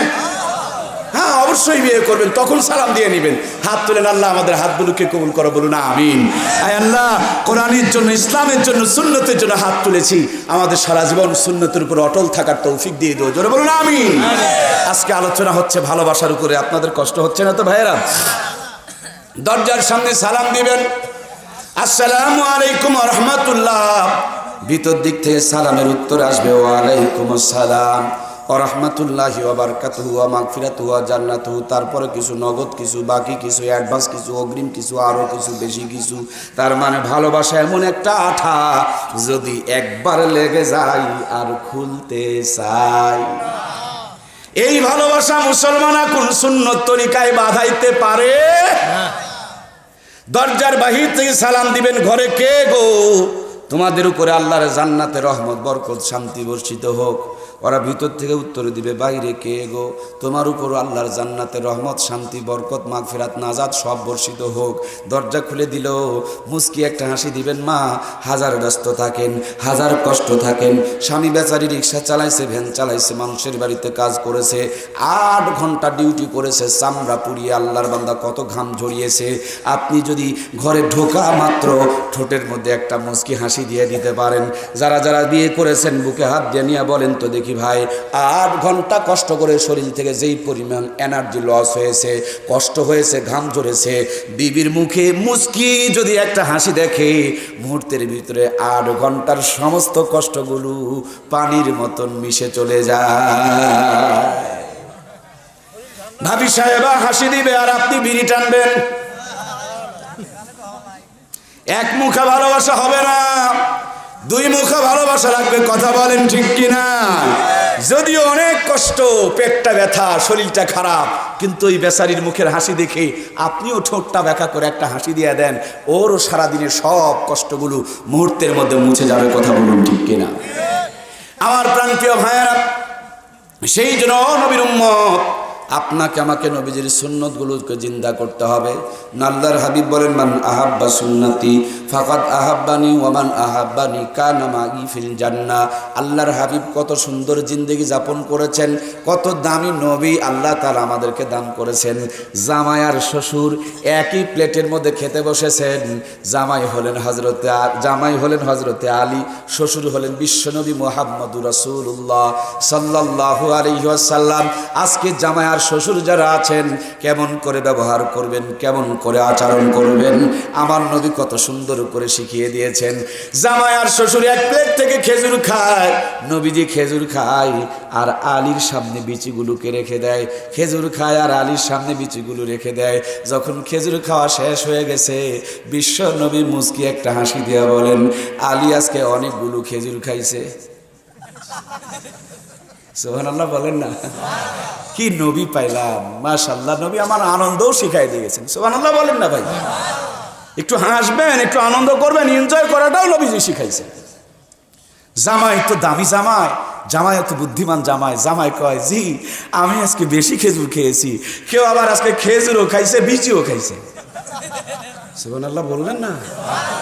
দেখুন, হাসিটাও ইবাদত, মজাটাও, বলেন না মজাটাও, আনন্দটাও ইবাদত। হাসি কয় প্রকার ভাইরা বলুন না?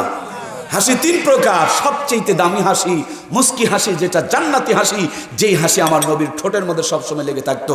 আল্লাহর হাবিব বলেন, কোন একটা কষ্টওয়ালা মানুষের মনের মধ্যে আনন্দ দেওয়ার জন্য তুমি যদি একটা মুস্কি হাসি দিতে পারো, আর তার কষ্টগুলোকে যদি ভুলিয়ে রাখতে পারো, তোমার এই মুস্কি হাসি দেওয়ার কারণে আল্লাহ তাআলা একটা সদকার সওয়াব তোমার আমলনামা দান করে দিবেন।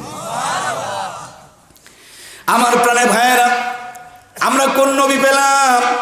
যে নবী আমাদের সেজদাতে নাতি গিয়া বসেছে নানার ঘাড়ে, কান দুটো ধরে টানে আর বলে, চল ঘোড়া চল। সাহাবায়ে কেরামরা নামাজের ভিতরে তাকায় দেখে ইমাম হুসাইন নবীজির ঘাড়ের উপরে চড়ে কান ধরে টানে। নিজের জীবনের চাইতে সাহাবায়ে কেরামরা আমার নবীজিকে ভালোবাসতেন। কথা বলুন ঠিক কিনা? আমার নবীর রওজার পাশে আমার হাজী সাহেবরা এখানে বসা রয়েছেন।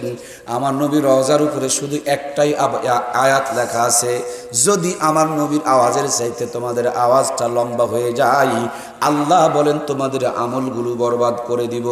নবীজি আর আমাদের মাঝে নাই। নবীজির উত্তরসূরি উলামায়ে ইকরাম আছে না নাই? আল্লাহর হাবিব বলছেন, ইন্নাল উলামা ওয়ারাসাতুল আম্বিয়া, নিশ্চয়ই আম্বিয়া ইকরামের ওয়ারিস হলো উলামায়ে ইকরাম।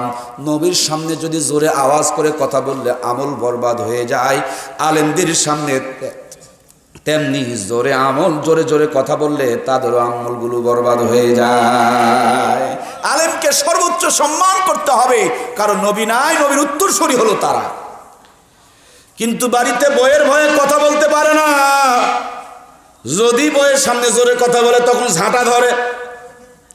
এই জন্য বাড়িতে নেতাগিরি চলে না। অনেক আবার মসজিদে সেই ইমাম সাহেবকে শাসন করে। কথা বলেন ঠিক কিনা?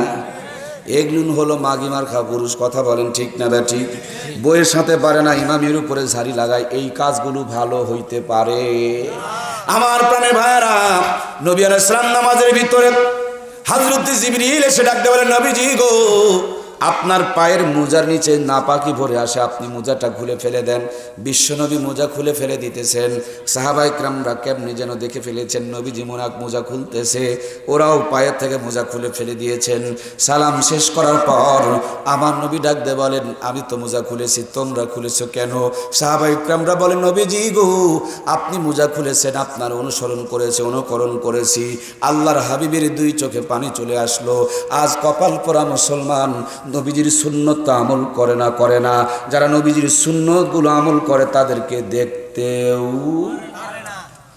দাড়ি রাখে না দাড়িওয়ালাদেরকে দেখতেও, টুপি রাখে না টুপিওয়ালাদের দেখতেও, পাঞ্জাবি পরে না পাঞ্জাবিওয়ালাদেরকে দেখতেও, মাদ্রাসায় পড়ে না মাদ্রাসায় যারা পড়ে তাদের সহ্য করতেও পারে না। এরা আবার নবীর উম্মত বলে দাবি করে।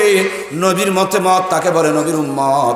যদি তোমার মত নবীর সঙ্গে না মিলে তুমি বুঝে নিও, তুমি জেনে নিও, তুমি শুনে নিও, তুমি যতই উম্মত দাবি করো তুমি মিথ্যুক, ধোঁকাবাজ আর দালাল। কথা বলুন ঠিক কিনা? আমার প্রাণপ্রিয় ভাইয়েরা, ইমাম হুসাইন কানের মধ্যে বসে, ঘাড়ে বসে কান টানে। বিশ্ব নবী সাল্লাল্লাহু আলাইহি ওয়াসাল্লাম নামাজের সিজদার ভিতরে আল্লাহ তাআলা জিবরিলকে পাঠিয়ে দিয়েছেন, জিবরিল রে, যাও যাও, এই মুহূর্তে আমার বন্ধুর কাছে বলে দাও, বন্ধু যেন নামাজের সিজদাটা লম্বা করে, নামাজের সিজদা লম্বা করে। আমার কাছে এই দৃশ্যটা দেখে বড় মজা লেগেছে, আনন্দ লেগেছে। আমরা অনেক নানা আছি, নাতিদের সঙ্গে সময় দিতে চাই। যদি আপনি রাষ্ট্রপতি হন তারপরও আপনি নানা, নাতির হক আপনার উপরে আসে না নাই? আপনি যদি এমপি হন তারপরও আপনি দাদা, নাতির হক আপনার উপরে আসে না নাই? আমার নবী সব হক পালন করেছেন। ছোট্ট বাচ্চারা নবীজির সঙ্গে খেলাধুলা করতেন, আনন্দ করতেন, দৌড়ে এসে লুকায় লুকায় সালাম দিতেন, নাতিদেরকে কাঁধের মধ্যে নিয়ে ঘুরতেন, রান্নাঘরে বিবির কাজে সহযোগিতা করতেন। আবার রাত্রিবেলা আল্লাহর হাবিব দৌড় প্রতিযোগিতা করতেন। এমন একজন দার নবী, মার নবী পেয়েছি, যেই নবী রাত্রিবেলা আপনি বিবির সাথে মিলামিশা করবেন এখানেও পর্যন্ত সুন্নতগুলো শিখিয়ে দিয়েছে। গভীর রাত্রে মিলামিশা করো, রাত যখন ভারী হবে তখন মিলামিশা করো। বিজ্ঞানরা প্রমাণ করেছে আমার ভাইয়েরা, শুভ সন্ধ্যা রাত্রে যদি কেউ মিলামিশা করে তার শরীরটা অসুস্থ হয়ে যায়। আর যখন রাত গভীর হয়ে যায় ওই টাইমে মিলামিশা করলে খাবারগুলো হজম হয়, এনার্জি হয়, মিলামিশাটা আনন্দদায়ক হয়। এর ফলশ্রুতিতে মানুষের সুস্থতা এবং হায়াত পর্যন্ত বেড়ে যায়। নবীজির প্রত্যেকটা কথা বিজ্ঞান আর কম্পিউটার প্রমাণ করতেছে আজকে 100-100 সত্য। বিড়ি টানতে টানতে ঘুমাইছেন, রাতের মধ্যখানে উঠে মিলামিশা করবেন তা না। ও নবীর উম্মত, তোমার আমার নবী বলেছে যখন তুমি তোমার বেগমের সঙ্গে মিলামিশা করতে যাবা আগে ঘুম থেকে জাগ্রত হও, অজু, ইস্তেঞ্জা, টয়লেট, বাথরুমকে সেরে নাও। নবীজির পকেটে সবসময় মেসওয়াক থাকতো, যদি পারো মেসওয়াক করো, তাও যদি না পারো তুমি তাহলে ব্রাশ করো। এরপর যেই জায়গাতে মিলামিশা করবা সেটা একবারে যেন নিরাপদ এবং নিরিবিলি হয়। সুগন্ধ ব্যবহার করো, সুন্নত তরিকায় মিলামিশা করো। তার আগেই তুমি দোয়া করো, আল্লাহুম্মা জান্নিবনা শাইতানা। বাকিটুকু বলবো না, আমরা অনেক কিছু জানলেও এখন মিলামিশার সুন্নত তরিকা অনেক মুসলমান জানে। সুন্নত তরিকায় নামাজ পড়বেন, সুন্নত তরিকায় ওযু করবেন, সুন্নত তরিকায় ভাত খাবেন, আর গরু ছাগলের মতন মিলামিশা করবেন। কথা কয় না কে? কি ওখানে সুন্নত তরিকা আছে না নাই? এ টু জেড এক সেকেন্ড সুন্নতের বাহিরে মুসলমানের কাটবে না। এ সব হলো ইবাদত। আজকে আমরা অনেক মসজিদে দেখি, মসজিদের ভিতরে দুনিয়াবি কথা বলা নিষেধ। আমি দুনিয়াবিতে কোনো জিনিসই দেখতে পাই না। আমি ভাত খাবো যদি সুন্নত তরিকায়, এটা ইবাদত নয়? কথা বলে না কেন? আমি রিক্সা চালাবো, বিসমিল্লাহ বলে পেট্রোল শুরু করলাম আর জিকির করতেছি, বলেন এটা ইবাদত নয়? আমি দোকানের চাবি খুলছি বিসমিল্লাহ, কি দুনিয়াদারি না ইবাদত?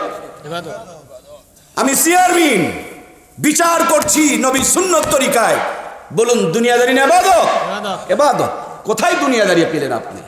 মুসলমানের কোনো দুনিয়াদারি নাই, মুসলমানের সব হবে সুন্নত তরিকায়, আর সবই হলো ইবাদত। সুবহানাল্লাহ জোরে বলুন। এখানে যারা আমরা বসে আছি অনেকেই কিন্তু এই মিলামিশার দোয়াটা জানি। এক মুরব্বী আমারে হাসতে হাসতে বলে, বাবা ওই সময় কি দোয়া পড়ার সময়? অবশ্যই দোয়া পড়ার সময়, কারণ মুসলমান একটা সেকেন্ডও সুন্নতের বাইরে চলতে পারে। আমার ভাইয়েরা, মিলামেশার ফলশ্রুতিতে আপনি যখন গোসল করবেন, এই গোসলের মধ্যে আমার কোরআনের সুন্নতের তরিকা আছে না নাই? সুন্নত তরিকায় গোসল করবেন, গোসলের ফরজিয়তগুলোকে রক্ষা করবেন।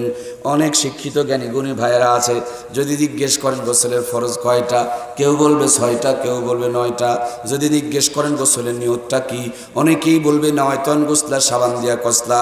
নাওয়াইতুন গোসলা বলে কসলা কসলা যদি গায়ের চামড়াও পর্যন্ত তোলে, আর গোসলের 3টা ফরজিয়ত যদি আদায় না হয়, বলুন তো দেখি আল্লাহর বান্দা কি জিন্দেগিতে কোনোদিন পবিত্র হতে পারবে?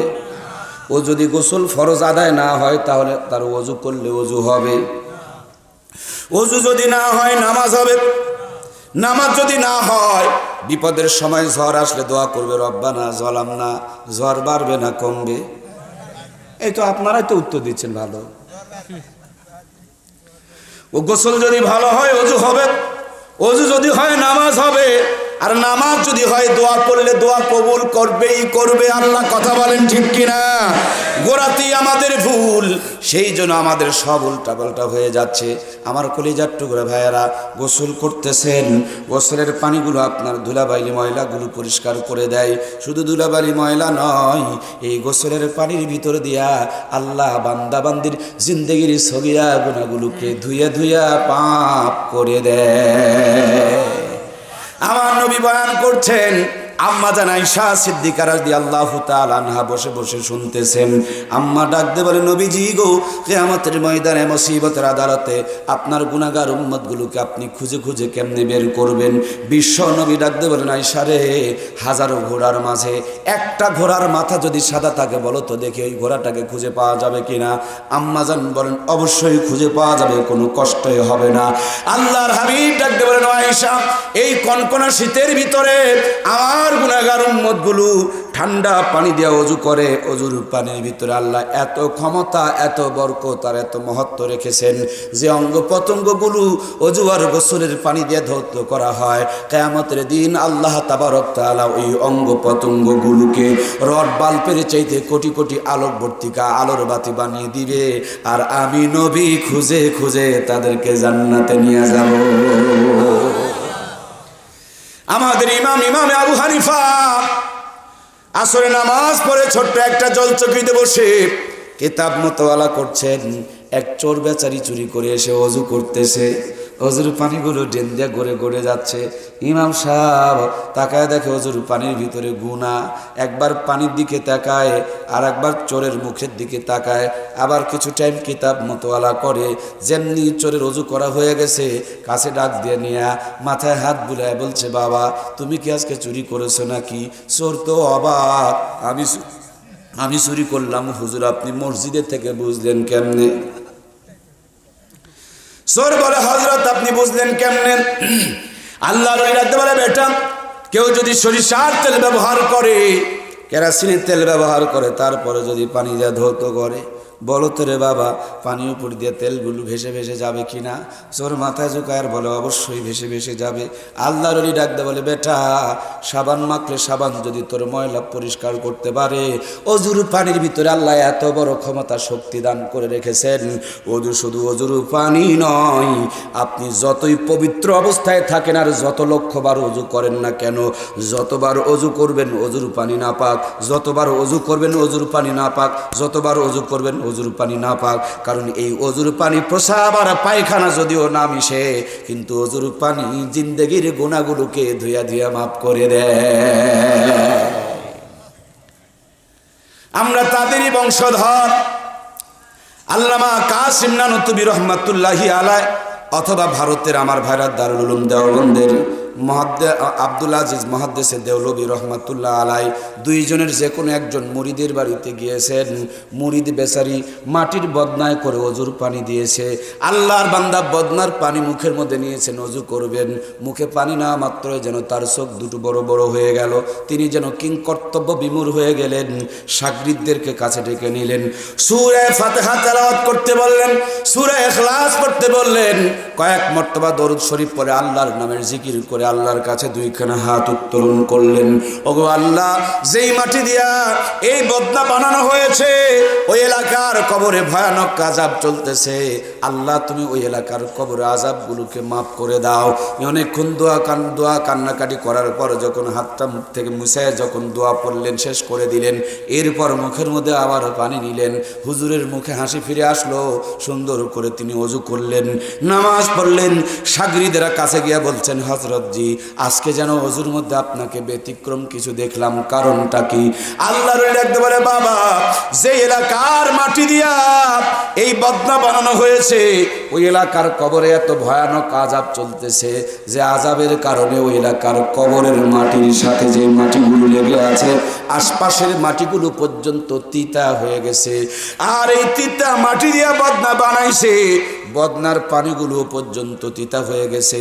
তার জন্য মুখে না মাত্র আমি বুঝতে পেরেছি, আমার প্রাণের ভাইয়েরা, আমাদের মুখ আছে কিন্তু তাদের মতন পবিত্র মুখ নয়। ওরা সত্য বলে, আমরা মিথ্যাই পিএইচডি করি। ওরা হালাল খায়, আমরা হারাম সহ জড়ায় চালায়। ওদের জবানে কোনো গীবত নাই, আর আমাদের গীবত মুক্ত জবানি। ওদের ওই চোখ দিয়া গুনাহ, প্রচুর পানির মধ্যে গুনাহ দেখতে পায়, আর আমাদের চোখ খালি কটকটি দেখায়। ওদের চোখ দিয়া খারাপ মানুষের ভুল দেখে, আর আমাদের চোখ দিয়া ভালো মানুষের খালি ভুল দেখে। ঢাকা জাহাঙ্গীরনগর বিশ্ববিদ্যালয়ে 100 মেয়েকে ধর্ষণ করে যারা সেঞ্চুরি অর্জন করে, চার দোকানে এদেরকে নিয়ে আলোচনা হয়। যদি কেউ খারাপ মানুষ নয়, ভালো মানুষ দিয়ে একটা ভুল করে, এটা নিয়ে চার দোকান গরম। আল্লাহর ওলিরা খারাপের ভুল বের করেছে, আর আমরা উল্টা ভালোর ভুল খুঁজতেছি। আমার কলিজার টুকরা প্রিয় ভাইয়েরা, এক আঙ্গুল দিয়া মানুষের ভুল ভালোই দেখানো যায়, 4 আঙ্গুল তো নিজের দিকে বেঁকা হয়ে আছে। আগে নিজের ভুলটা ধরার দরকার আছে না নাই? আমি তো আপনার কবরে যাব না, আমি আমার কবরে যাব, আমার ভুলগুলো ধরব, জীবনটাকে সংশোধন করব। মরার পরে বিসমিল্লাহি ওয়া আলা মিল্লাতি রাসূলুল্লাহ বলে নবীর সুন্নতের দলে যোগ দিয়া লাভ নাই। মরার আগের থেকেই নবীর সুন্নতগুলোকে জিন্দা করতে হবে, ঠিক কিনা? আমরা আজকে থেকে শপথ করি, ওয়াদা করি, নিয়ত করি, যতদিন বেঁচে আছি সুন্নতগুলোকে আমল করব ইনশাআল্লাহ। আজকের এই মাহফিল থেকে 2-1 জন কি বলতে পারবেন যে আমি একটু দাড়ি রেখে দেবো, সুন্নতের দাড়ি নিয়ে 2-1টা কথা বলি, তাহলে দাড়ি রাখতে পারবেন। এই যে দাড়ি দেখছেন তো, এই দাড়ি দেখতে পাচ্ছেন আমার ভাইরা, এই যে দাড়ি নিয়ে কত ফিতনা, অথচ দাড়ি সুন্নত, দাড়ি আর এক দৃষ্টিকোণ থেকে ওয়াজিব। আপনি নামাজ পড়ছেন না, নামাজ যখন পড়েন নাই তখনকার গুনাহ হচ্ছে, আর দাড়ি যতদিন না রেখেছেন 24 ঘন্টা আপনার গুনাহ চালু রয়েছে। ঘুমিয়ে রয়েছেন কিন্তু দাড়ি না রাখার গুনাহ রয়েছে। এই যে দাড়িটা রাখতে হবে। মুসলমান এখন দাড়িকে নিয়েও নানান ফিতনা। মনে করে যে যারা দাড়ি রাখছে তারা হলো ব্যাকডেট, বোকা, আর দাড়ি যারা কাটছে তারা হলো আপগ্রেড। কথা কি বুঝতেছেন? দাড়িওয়ালারা ব্যাকডেট আর দাড়ি কাটনেওয়ালারা আপগ্রেড। কে আপগ্রেড আর কে ব্যাকডেট আমি আপনাদের সামনে তুলে ধরতেছি।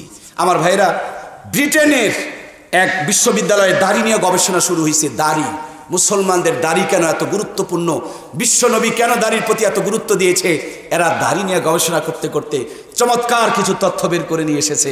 আমি কি বলবো 2-1 মিনিটে? আপনাদের এলাকায় কলার তো ভালো আবাদ হয়, কলার যেমনি একটা করে পাতা বের হবে, খস করে কেটে দিবেন, ক্লিন শেপ। কথা বুঝে না? ব্যাকডেটের মতন কলা গাছ লাগবেন কেন? আপডেটের মতন ক্লিন শেপ করবেন, যেমনি বাড়াবে কাটেন, যেমনি বাড়াবে কাটেন, যেমনি বাড়াবে কাটেন। কারণ পাতা কেন রস টানবে মিয়া? যা টানবে কলা টানুক। ও, তাইলে বুঝা গেল আপনারা বোঝেন। তার পাতা দিয়া তোর কোনো খাবার পায় না, পায় তোর নিচের দিক দিয়ে। ভাই দাড়ি ফালি আপনি একটু বেশি বলিয়েন না, তাইলে আবার আমি আলোচনা গোছাতে পারবো না। জি আলহামদুলিল্লাহ। তাহলে বোঝা গেল কলার গাছের পাতার দরকার। আজকের বিজ্ঞান প্রমাণ করেছে গাছ খালি মাটি দিয়া খায় না, গাছ পাতা দিয়েও খায়। কৃষিজীবী ভাইরা কথা বলেন, খায় কি খায় না? ধানের পাতা বের হবে আর কেটে দিবেন, পাতা বের হবে আর কেটে দিবেন, পাতা বের হবে আর কেটে দিবেন, ভালো ধান হবে? হ্যাঁ, লিচুর গাছে সব পাতাগুলো নেড়া করে দিবেন, গাছটা বাঁচবে? আরে লিচুর গাছের পাতা নেড়ে করে দিলে গাছ বাঁচে না, কিন্তু দাড়ি নাড়া করে এরা কেমনে বাঁচে? বাঁচে না, এরাও বাঁচে না, বেশি দিন বাঁচে না। এদের স্কিন ক্যান্সার হয়ে যায়, যৌন শক্তিতে ভাটা পড়ে যায়। এই জন্য হামদর্দ হারবারের ঔষধের পিছনে তারা দৌড়াচ্ছে। বিজ্ঞান প্রমাণ করেছে, আমার নবী তো সুন্নত বলে গেছে, বিজ্ঞান প্রমাণ করেছে আমাদের শরীরের মধ্যে চলার জন্য যা কিছু দরকার সবগুলো মুখের খাবার দেয়া নয়, পায়ের তালু দেওয়া পর্যন্ত, খালি মাটিতে হাঁটবেন সকাল সন্ধ্যা, পায়ের তালু দেওয়া পর্যন্ত আপনার মাথা থেকে এ টু জেড বডিটা, ঘরের মধ্যে এসি লাগালে চলবে না মিয়া, সকাল সন্ধ্যা মাটিতে পা দিয়ে হাঁটবেন, আপনার শরীরটা এসির মতন এয়ার কন্ডিশন হয়ে যাবে। সুবহানাল্লাহ বলেন। মাথা খোলা রাখবেন, মাঝে মাঝে মাথা খোলা রাখবেন, মাথার মধ্যে বাতাস যেন লাগে।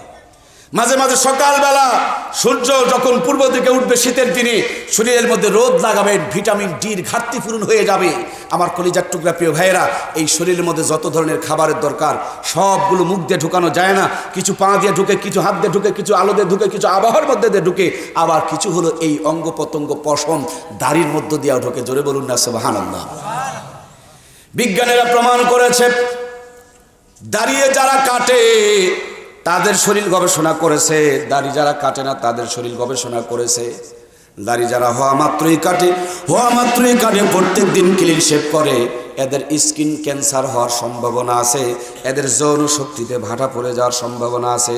আর যারা দাড়ি রেখে দেয় তাদের স্কিন ক্যান্সার হওয়ার সম্ভাবনাও কম, এদের যৌন শক্তি 80 বছর পর্যন্ত অটুট থাকে। আমার ভাইয়েরা, এই যে পায়ের টাকনু আছে, টাকনু হাদিসের মধ্যে এসেছে, আল্লাহর নবী বলেন মা আসফালা মিনাল কাবাইনি মিনাল ইজারি ফিন্নার। টাকনুর নিচের যে অংশ পায়জামা অথবা লুঙ্গি দ্বারা ঢাকা থাকে, বিশ্ব নবী বলেন এটা জাহান্নামের মধ্যে যাবে। আজকে বিজ্ঞানীরা গবেষণা শুরু করলো, যারা টাকনু ঢেকে রাখে তাদেরকে একদিকে দাঁড় করালো, যারা টাকনু ফাঁকা রাখে তাদেরকে আর একদিকে দাঁড় করালো। কম্পিউটারে পরীক্ষা শুরু করে দিল, শত শত যুবককে পরীক্ষা শুরু করে দিল, যাদের টাকনু ঢাকা থাকে তাদের টাকনু ঢাকার কারণে শরীরটা ভেস ভেসা দেশ দেশা, ডায়াবেটিসওয়ালা ফ্যাস ফ্যাসা ভেস দেশা হয়ে যায়। আর যাদের টাকনু ফাঁকা থাকে তাদের শরীরটা টনটনা টনটনা থেকে যায়।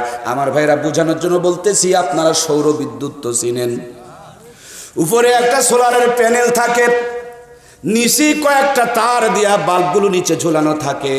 সোলারের প্যানেলের মধ্যে যত আলো পড়বে, রোদ পড়বে, বাতাস পড়বে, বাল্বের মধ্যে তত আলো জ্বলবে। প্যানেলে যদি রোদ না পড়ে বাল্বে আলো জ্বলবে। বিজ্ঞানরা প্রমাণ করেছে, আমার নবী ১৫০০ বছর পূর্বে বলে গেছে, পুরুষের জন্য যৌন শক্তির সোলার আল্লাহ তাআলা টাকনুর মধ্যে সেট আপ করে রেখে দিয়েছেন। যেই পুরুষের টাকনু ফাঁকা থাকবে, আলো বাতাস পড়বে, তার যৌন শক্তিকে আল্লাহ তাআলা অটুট রেখে দিবে। আর যার টাকনু ঢাকা থাকবে, যতই হামদর্দার হাতবালের বহার করুক কোনো কাজে আসবে না, ঠিক কিনা? এই জন্য বন্ধুরা আমার, আপনি আমি বুঝি আর না বুঝি, আল্লাহর নবীর সুন্নত সবই হলো আমাদের জন্য ইবাদত এবং কল্যাণকর। কথা বলুন ঠিক কিনা? আমার ভাইয়েরা, একটা নাপা বড়ি খাবেন, শরীরের ব্যথা ভালো হয়ে যাবে। একটা জ্বরের বড়ি খাবেন, আপনার শরীরের জ্বর বন্ধ হয়ে যাবে। একটা গ্যাসের বড়ি খাবেন, পেট ক্লিয়ার হয়ে যাবে। আপনি বোঝেন আর না বোঝেন, নবীজির এক একটা সুন্নতকে জিন্দা করবেন, আপনার জিন্দেগিতে জান্নাতের শান্তি নেমে আসবে। সুবহানাল্লাহ বলুন। আমার নবী কত সুন্দর বিধানগুলো বলে দিয়েছেন। আজকে বিজ্ঞান অবাক হয়ে যাচ্ছে। স্বামী স্ত্রী একে অপরকে জড়িয়ে ধরে ঘুমান, একই ঘরে ঘুমান, দুইজনের মাঝে ফাঁক রাখবেন না। বিজ্ঞান বলতেছে, যারা বিবাহিত মানুষ ঘরের থেকে যখন বাহিরে যায়, যাওয়ার সময় যদি একে অপরকে বুকে জড়িয়ে ধরে যেতে পারে, তারা যেমন ব্যাটারিতে চার্জ দিয়ে আমরা সকালবেলা বাড়ির থেকে মোবাইলটা বের করে নিয়ে যাই, সারাদিন ওই চার্জে যেমন ব্যাটারি চলে, আবার সন্ধ্যাবেলা যেমন চার্জে লাগিয়ে দেই, স্বামী স্ত্রী একে অপরের জন্য তেমনিভাবে চার্জার। আল্লাহ রাব্বুল আলামিন তাদের কর্মক্ষমতাকে বাড়িয়ে দেয়। জোরে বলুন না সুবহানাল্লাহ। আমার কলিজার টুকরা ভাইয়েরা, বার্ধক্য তাদেরকে ধরতে পারবে না, বার্ধক্য তাদেরকে গ্রাস করতে পারবে না। সংক্ষিপ্ত পরিসরে আমরা ভালোবাসবো সবচাইতে বেশি কাকে? আর এই আল্লাহকে ভালোবাসতে হলে নবীজির সুন্নতগুলোকে জিন্দা করতে হবে। আল্লাহ ভালোবাসা দিয়ে জিন্দেগির গুনাহগুলোকে মাফ করে দেবে। সুবহানাল্লাহ বলুন।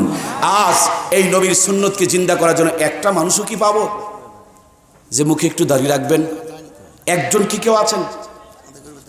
একজনকে দেখতে পারবো? একজন একটু উঠেন, দেখবো আপনাকে। আসেন মুসাফা করি আপনার সাথে। মাশাআল্লাহ, জাযাকুমুল্লাহ। কি নাম ভাইয়ের? নাম কি? কি নাম? ফেরদাউস আলম ভাই, দাড়ি রাখবেন আমাদের ফেরদাউস আলম ভাইকে আল্লাহ কবুল করুন, বলুন আমিন। এই যুবক যারা আছেন, আপনি যুবকদেরকে আজকে দুটা কথা বলে নিন। আপনারা তো আগামী দিনে বিয়ে করবেন না, বিয়ে করবেন না? বিয়ে তো করা লাগবে। তো বিয়ে করতে হলে 1 নম্বর মাল বিয়ে করবেন না 2 নম্বরটা?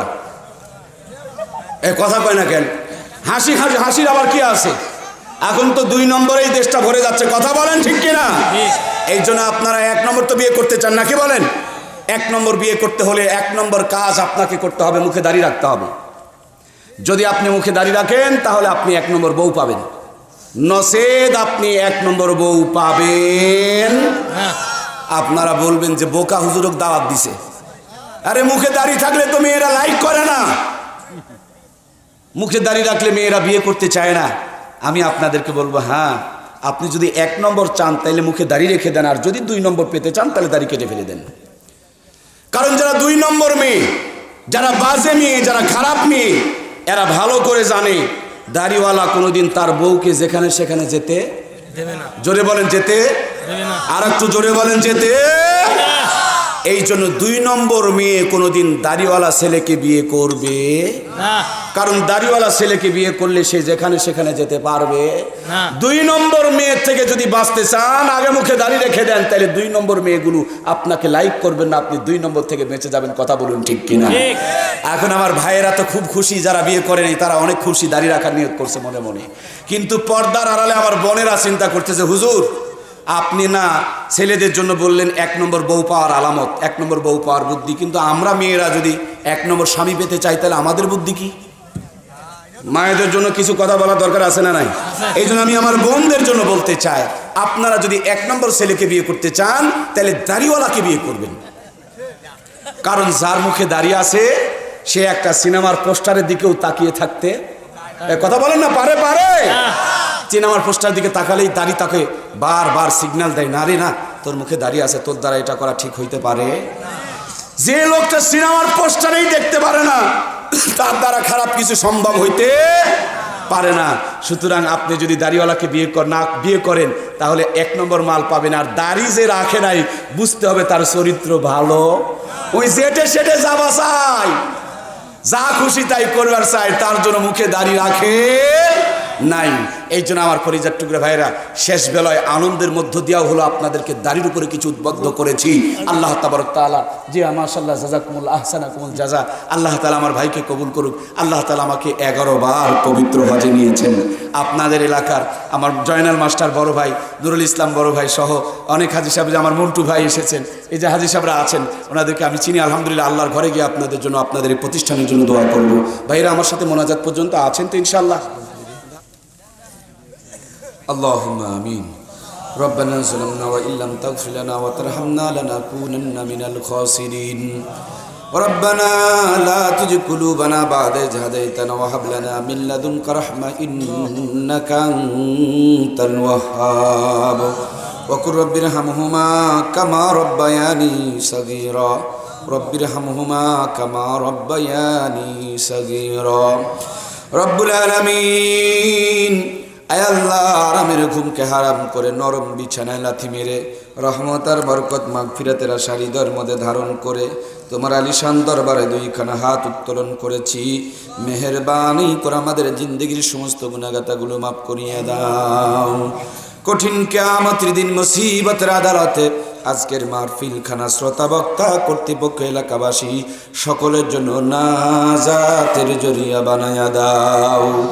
শুরু থেকে নিয়ে এই পর্যন্ত যত কথা আলোচনা হয়েছে আল্লাহ, সমস্ত কথা আমাদের সকলকেই তুমি আমল করার তৌফিক দিয়ে দাও। আয় আল্লাহ, আজকের আলোচনার ভিতরে শুধু তোমার নবীজির সুন্নতকে নিয়ে আলোচনা করেছি। আয় আল্লাহ, তোমার ভালোবাসা, তোমার হাবিবের ভালোবাসা নিয়ে আলোচনা করেছি। মালিক, তুমি আমাদের এই কলিজাটুকু তোমার নূর, তোমার প্রেম, তোমার বন্ধুর ভালোবাসা দিয়া পরিপূর্ণ করে দাও। গোটা পৃথিবীর মজলুম মুসলমানদেরকে তুমি নেক হায়াতে তৈয়বার সাথে সুস্থতা দিয়ে দাও। আল্লাহ সমগ্র বিশ্বের মুসলমানগুলোকে এক এবং নেক হওয়ার তৌফিক দিয়ে দাও। বিশ্বব্যাপী মুসলমান নিধন করার জন্য যারা চক্রান্ত করতেছে আল্লাহ তাদের চক্রান্তগুলোকে তুমি ভেস্তায়া দাও। আয় আল্লাহ ওই ইসলামের বিরুদ্ধে অপশক্তি তাদেরকেও তুমি হেদায়েত দান করে দাও। তাদের তকদিরে যদি হেদায়েত না থাকে কওমে লূত আদ সামুদের মতন ধ্বংস করে দাও রব্বুল আলামিন। হাজারো ব্যস্ততাকে পিছনে রেখে নারীর টানে অনেকে বাড়িতে ছুটে চলে এসেছেন। আল্লাহ যখন দুইটা হাত তুলি দুইজন মানুষের কথা সবচেয়ে বেশি মনে পড়ে যায়। জনম দুঃখিনী মা, কলিজা টুকরা আব্বা জান, আল্লাহ গো কার মা আছে কার মা নাই, কার মা বাবা দুই নিয়ামতি নেই তুমি ভালো জানো। এই মাহফিলকে কেন্দ্র করে অনেক বোনেরা 2 বছর 3 বছর পর শ্বশুর বাড়ি থেকে বাবার বাড়িতে এসেছেন। টিফিন বক্সে কত সুন্দর সুন্দর খাবার বানায় নিয়ে আসছেন। বাড়িঘর সব আছে কিন্তু কলিজার টুকরা মা নাই। আয় আল্লাহ মামা খালু ফুবা চাচা সব আছে কিন্তু আব্বা নাই। সব কিছুই যেন কেন শূন্য শূন্য ফাঁকা ফাঁকা লাগে। আজকের এই গভীর রজনীতে ওই কলিজার টুকরা আব্বা আম্মার জন্য আমরা হাত তুলেছি। আমাদের প্রত্যেকের আব্বা আম্মাকে তুমি জান্নাতের মেহমান বানাইয়া নাও। আমি গুনাহগার, আজ থেকে 17-18 বছর আগে আমার আব্বাজানকে এই 2টা হাত দিয়া জিন্দেগির শেষ গোসল করাইয়া সাদা কাফনের কাপড় পরাইয়া তোমার কাছে চিরজন্মের জন্য এই 2টা হাত দিয়ে আমানত দিয়ে এসেছি। মনের পর মন মাটি বুকের উপরে চাপায় চাপায় দিয়েছি গো আল্লাহ।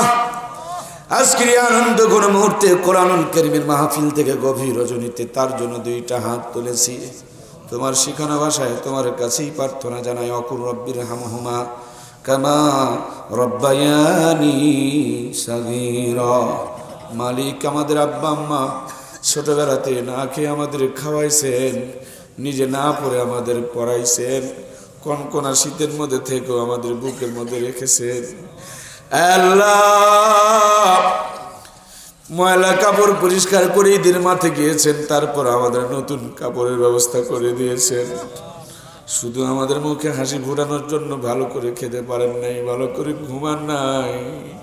আল্লাহ তোমার ইবাদত বন্দেগীগুলো সময় মতন করতে পারেন নাই। ওই কলিজার টুকরা মা বাবার জন্য হাত পেতেছি, তুমি আমাদের আব্বা আম্মাকে মাফ করে দাও। আয় আল্লাহ আমার মমতাময়ী বৃদ্ধ মা বেঁচে আছেন, আল্লাহ মাঝে মাঝে অসুস্থ হয়ে যান। আল্লাহ আমাদের যাদের মা বেঁচে আছে তুমি মা ডাক আমাদের এই 2 ঠোঁটের মধ্য থেকে কেড়ে নিও না। আরো কিছুদিন এই জান্নাতের ছায়া জান্নাতের ছাতার নিচে থাকার তুই সুযোগ করে দিও ও মাওলা। আরো কিছুদিন মা মা বলে ডেকে ডেকে সওয়াব কামাইয়ের সুযোগ করে দিও। আল্লাহ আমাদের সন্তানগুলোকে দিনের জন্য কবুল করো, আমাদের স্ত্রীদেরকে ফাতেমা আসিয়া খাদিজার মতন কবুল করো।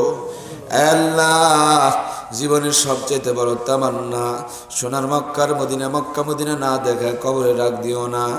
এই 2খানা হাত দিয়ে তোমার বাইতুল্লাহর চাদর মুবারক জড়িয়ে ধরে তোমাকে একটু ডাকার সুযোগ করে দিও। হাতিমে কাবার ভিতরে কবুল করে নিও, মিজাবে রহমতে কবুল করে নিও, মাকামে ইব্রাহিমে কবুল করে নিও। বারবার তোমার বন্ধু রোজার পাশে মন প্রাণ ভরে সালাম দেওয়ার সুযোগ করে দিও।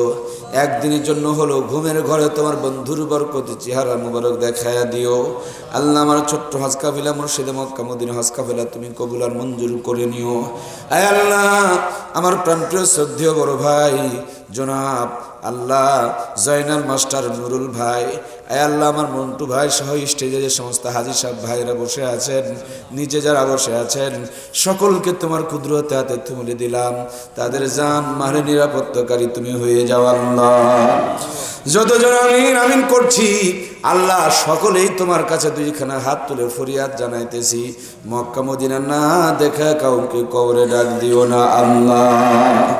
আয় আল্লাহ এই গভীর রজনী কার মনের মধ্যে কোন আগুন জ্বলছে, কে কোন ব্যথায় তোমার দরবারে হাত তুলেছে, অন্তরে জামি গো অভাবীর অভাব দূর করে দাও, ঋণগ্রস্ত ঋণ পরিশোধ করা তৌফিক দাও, বিপদগ্রস্তকে বিপদ থেকে হেফাজত ফরমাও। আয় আল্লাহ দুনিয়া খেরাতের সমস্ত পেরেশানিগুলো দূর করে দাও। আয় আল্লাহ জয়নাল ভাই সহ একটা মাদ্রাসা পুরা পেরেশানির মধ্যে রয়ে আছে, আল্লাহ মেহেরবানি করে তুমি তোমার গায়বী নসরত দিয়া এই পেরেশানিকে দূর করে দাও রব্বুল আলামিন। একজন ছোট্ট ভাই জয়নাল ভাইয়ের নাতি অত্যন্ত মহব্বত করেন, আল্লাহ আব্বা নাই, কোরআনের হেফজ কোরআন পড়ার জন্য চেষ্টা করছেন, আল্লাহ বড় আলেম হাফেজ হিসেবে কবুল করে নাও। বন্ধুবর আল্লাহ মহসিন ভাই বারবার যোগাযোগ করে মাহফিলটার নিয়ে আসার ব্যবস্থা করেছেন, আল্লাহ মহসিন ভাই সহ তার বন্ধু আহবাবদেরকে তুমি কবুল করো। আল্লাহ এই মাহফিলটা আঞ্জাম দেওয়ার জন্য মানুষের দ্বারে দ্বারে ঘুরে বহুত কষ্ট করে গ্রামের ভিতরে এত সুন্দর কোরআনের মাহফিলটা যারা উপহার দিয়েছেন, ওই সমস্ত যুবক বন্ধুদেরকে মুরব্বী বাবাদেরকে তোমার কুদরতি হাতে আমানত দিয়া দিলাম। আল্লাহ সকলকেই তুমি ইমাম হাসান হোসেনের সাথে জান্নাত দান করে দিও। আমার মমতাময় মায়েদেরকে টিভির পর্দা, ছবির পর্দা, সিরিয়ালের পর্দা থেকে তুমি হেফাজত করো আল্লাহ। 5 ওয়াক্ত নামাজি বানায়া দাও আল্লাহ, মুত্তাকি পরহেজগার ঈমান ওয়ালা আখলাক ওয়ালা বানায়া নাও আল্লাহ। জানি না মাবুদ, জানি না কার জন্য কোন দোকানে কাপড়ের কাপড় রেডি হয়ে আছে, না জানি কোন মুহূর্তে মালাকুল মউত নাকের ডগার সামনে হাজির হয়ে যাবে।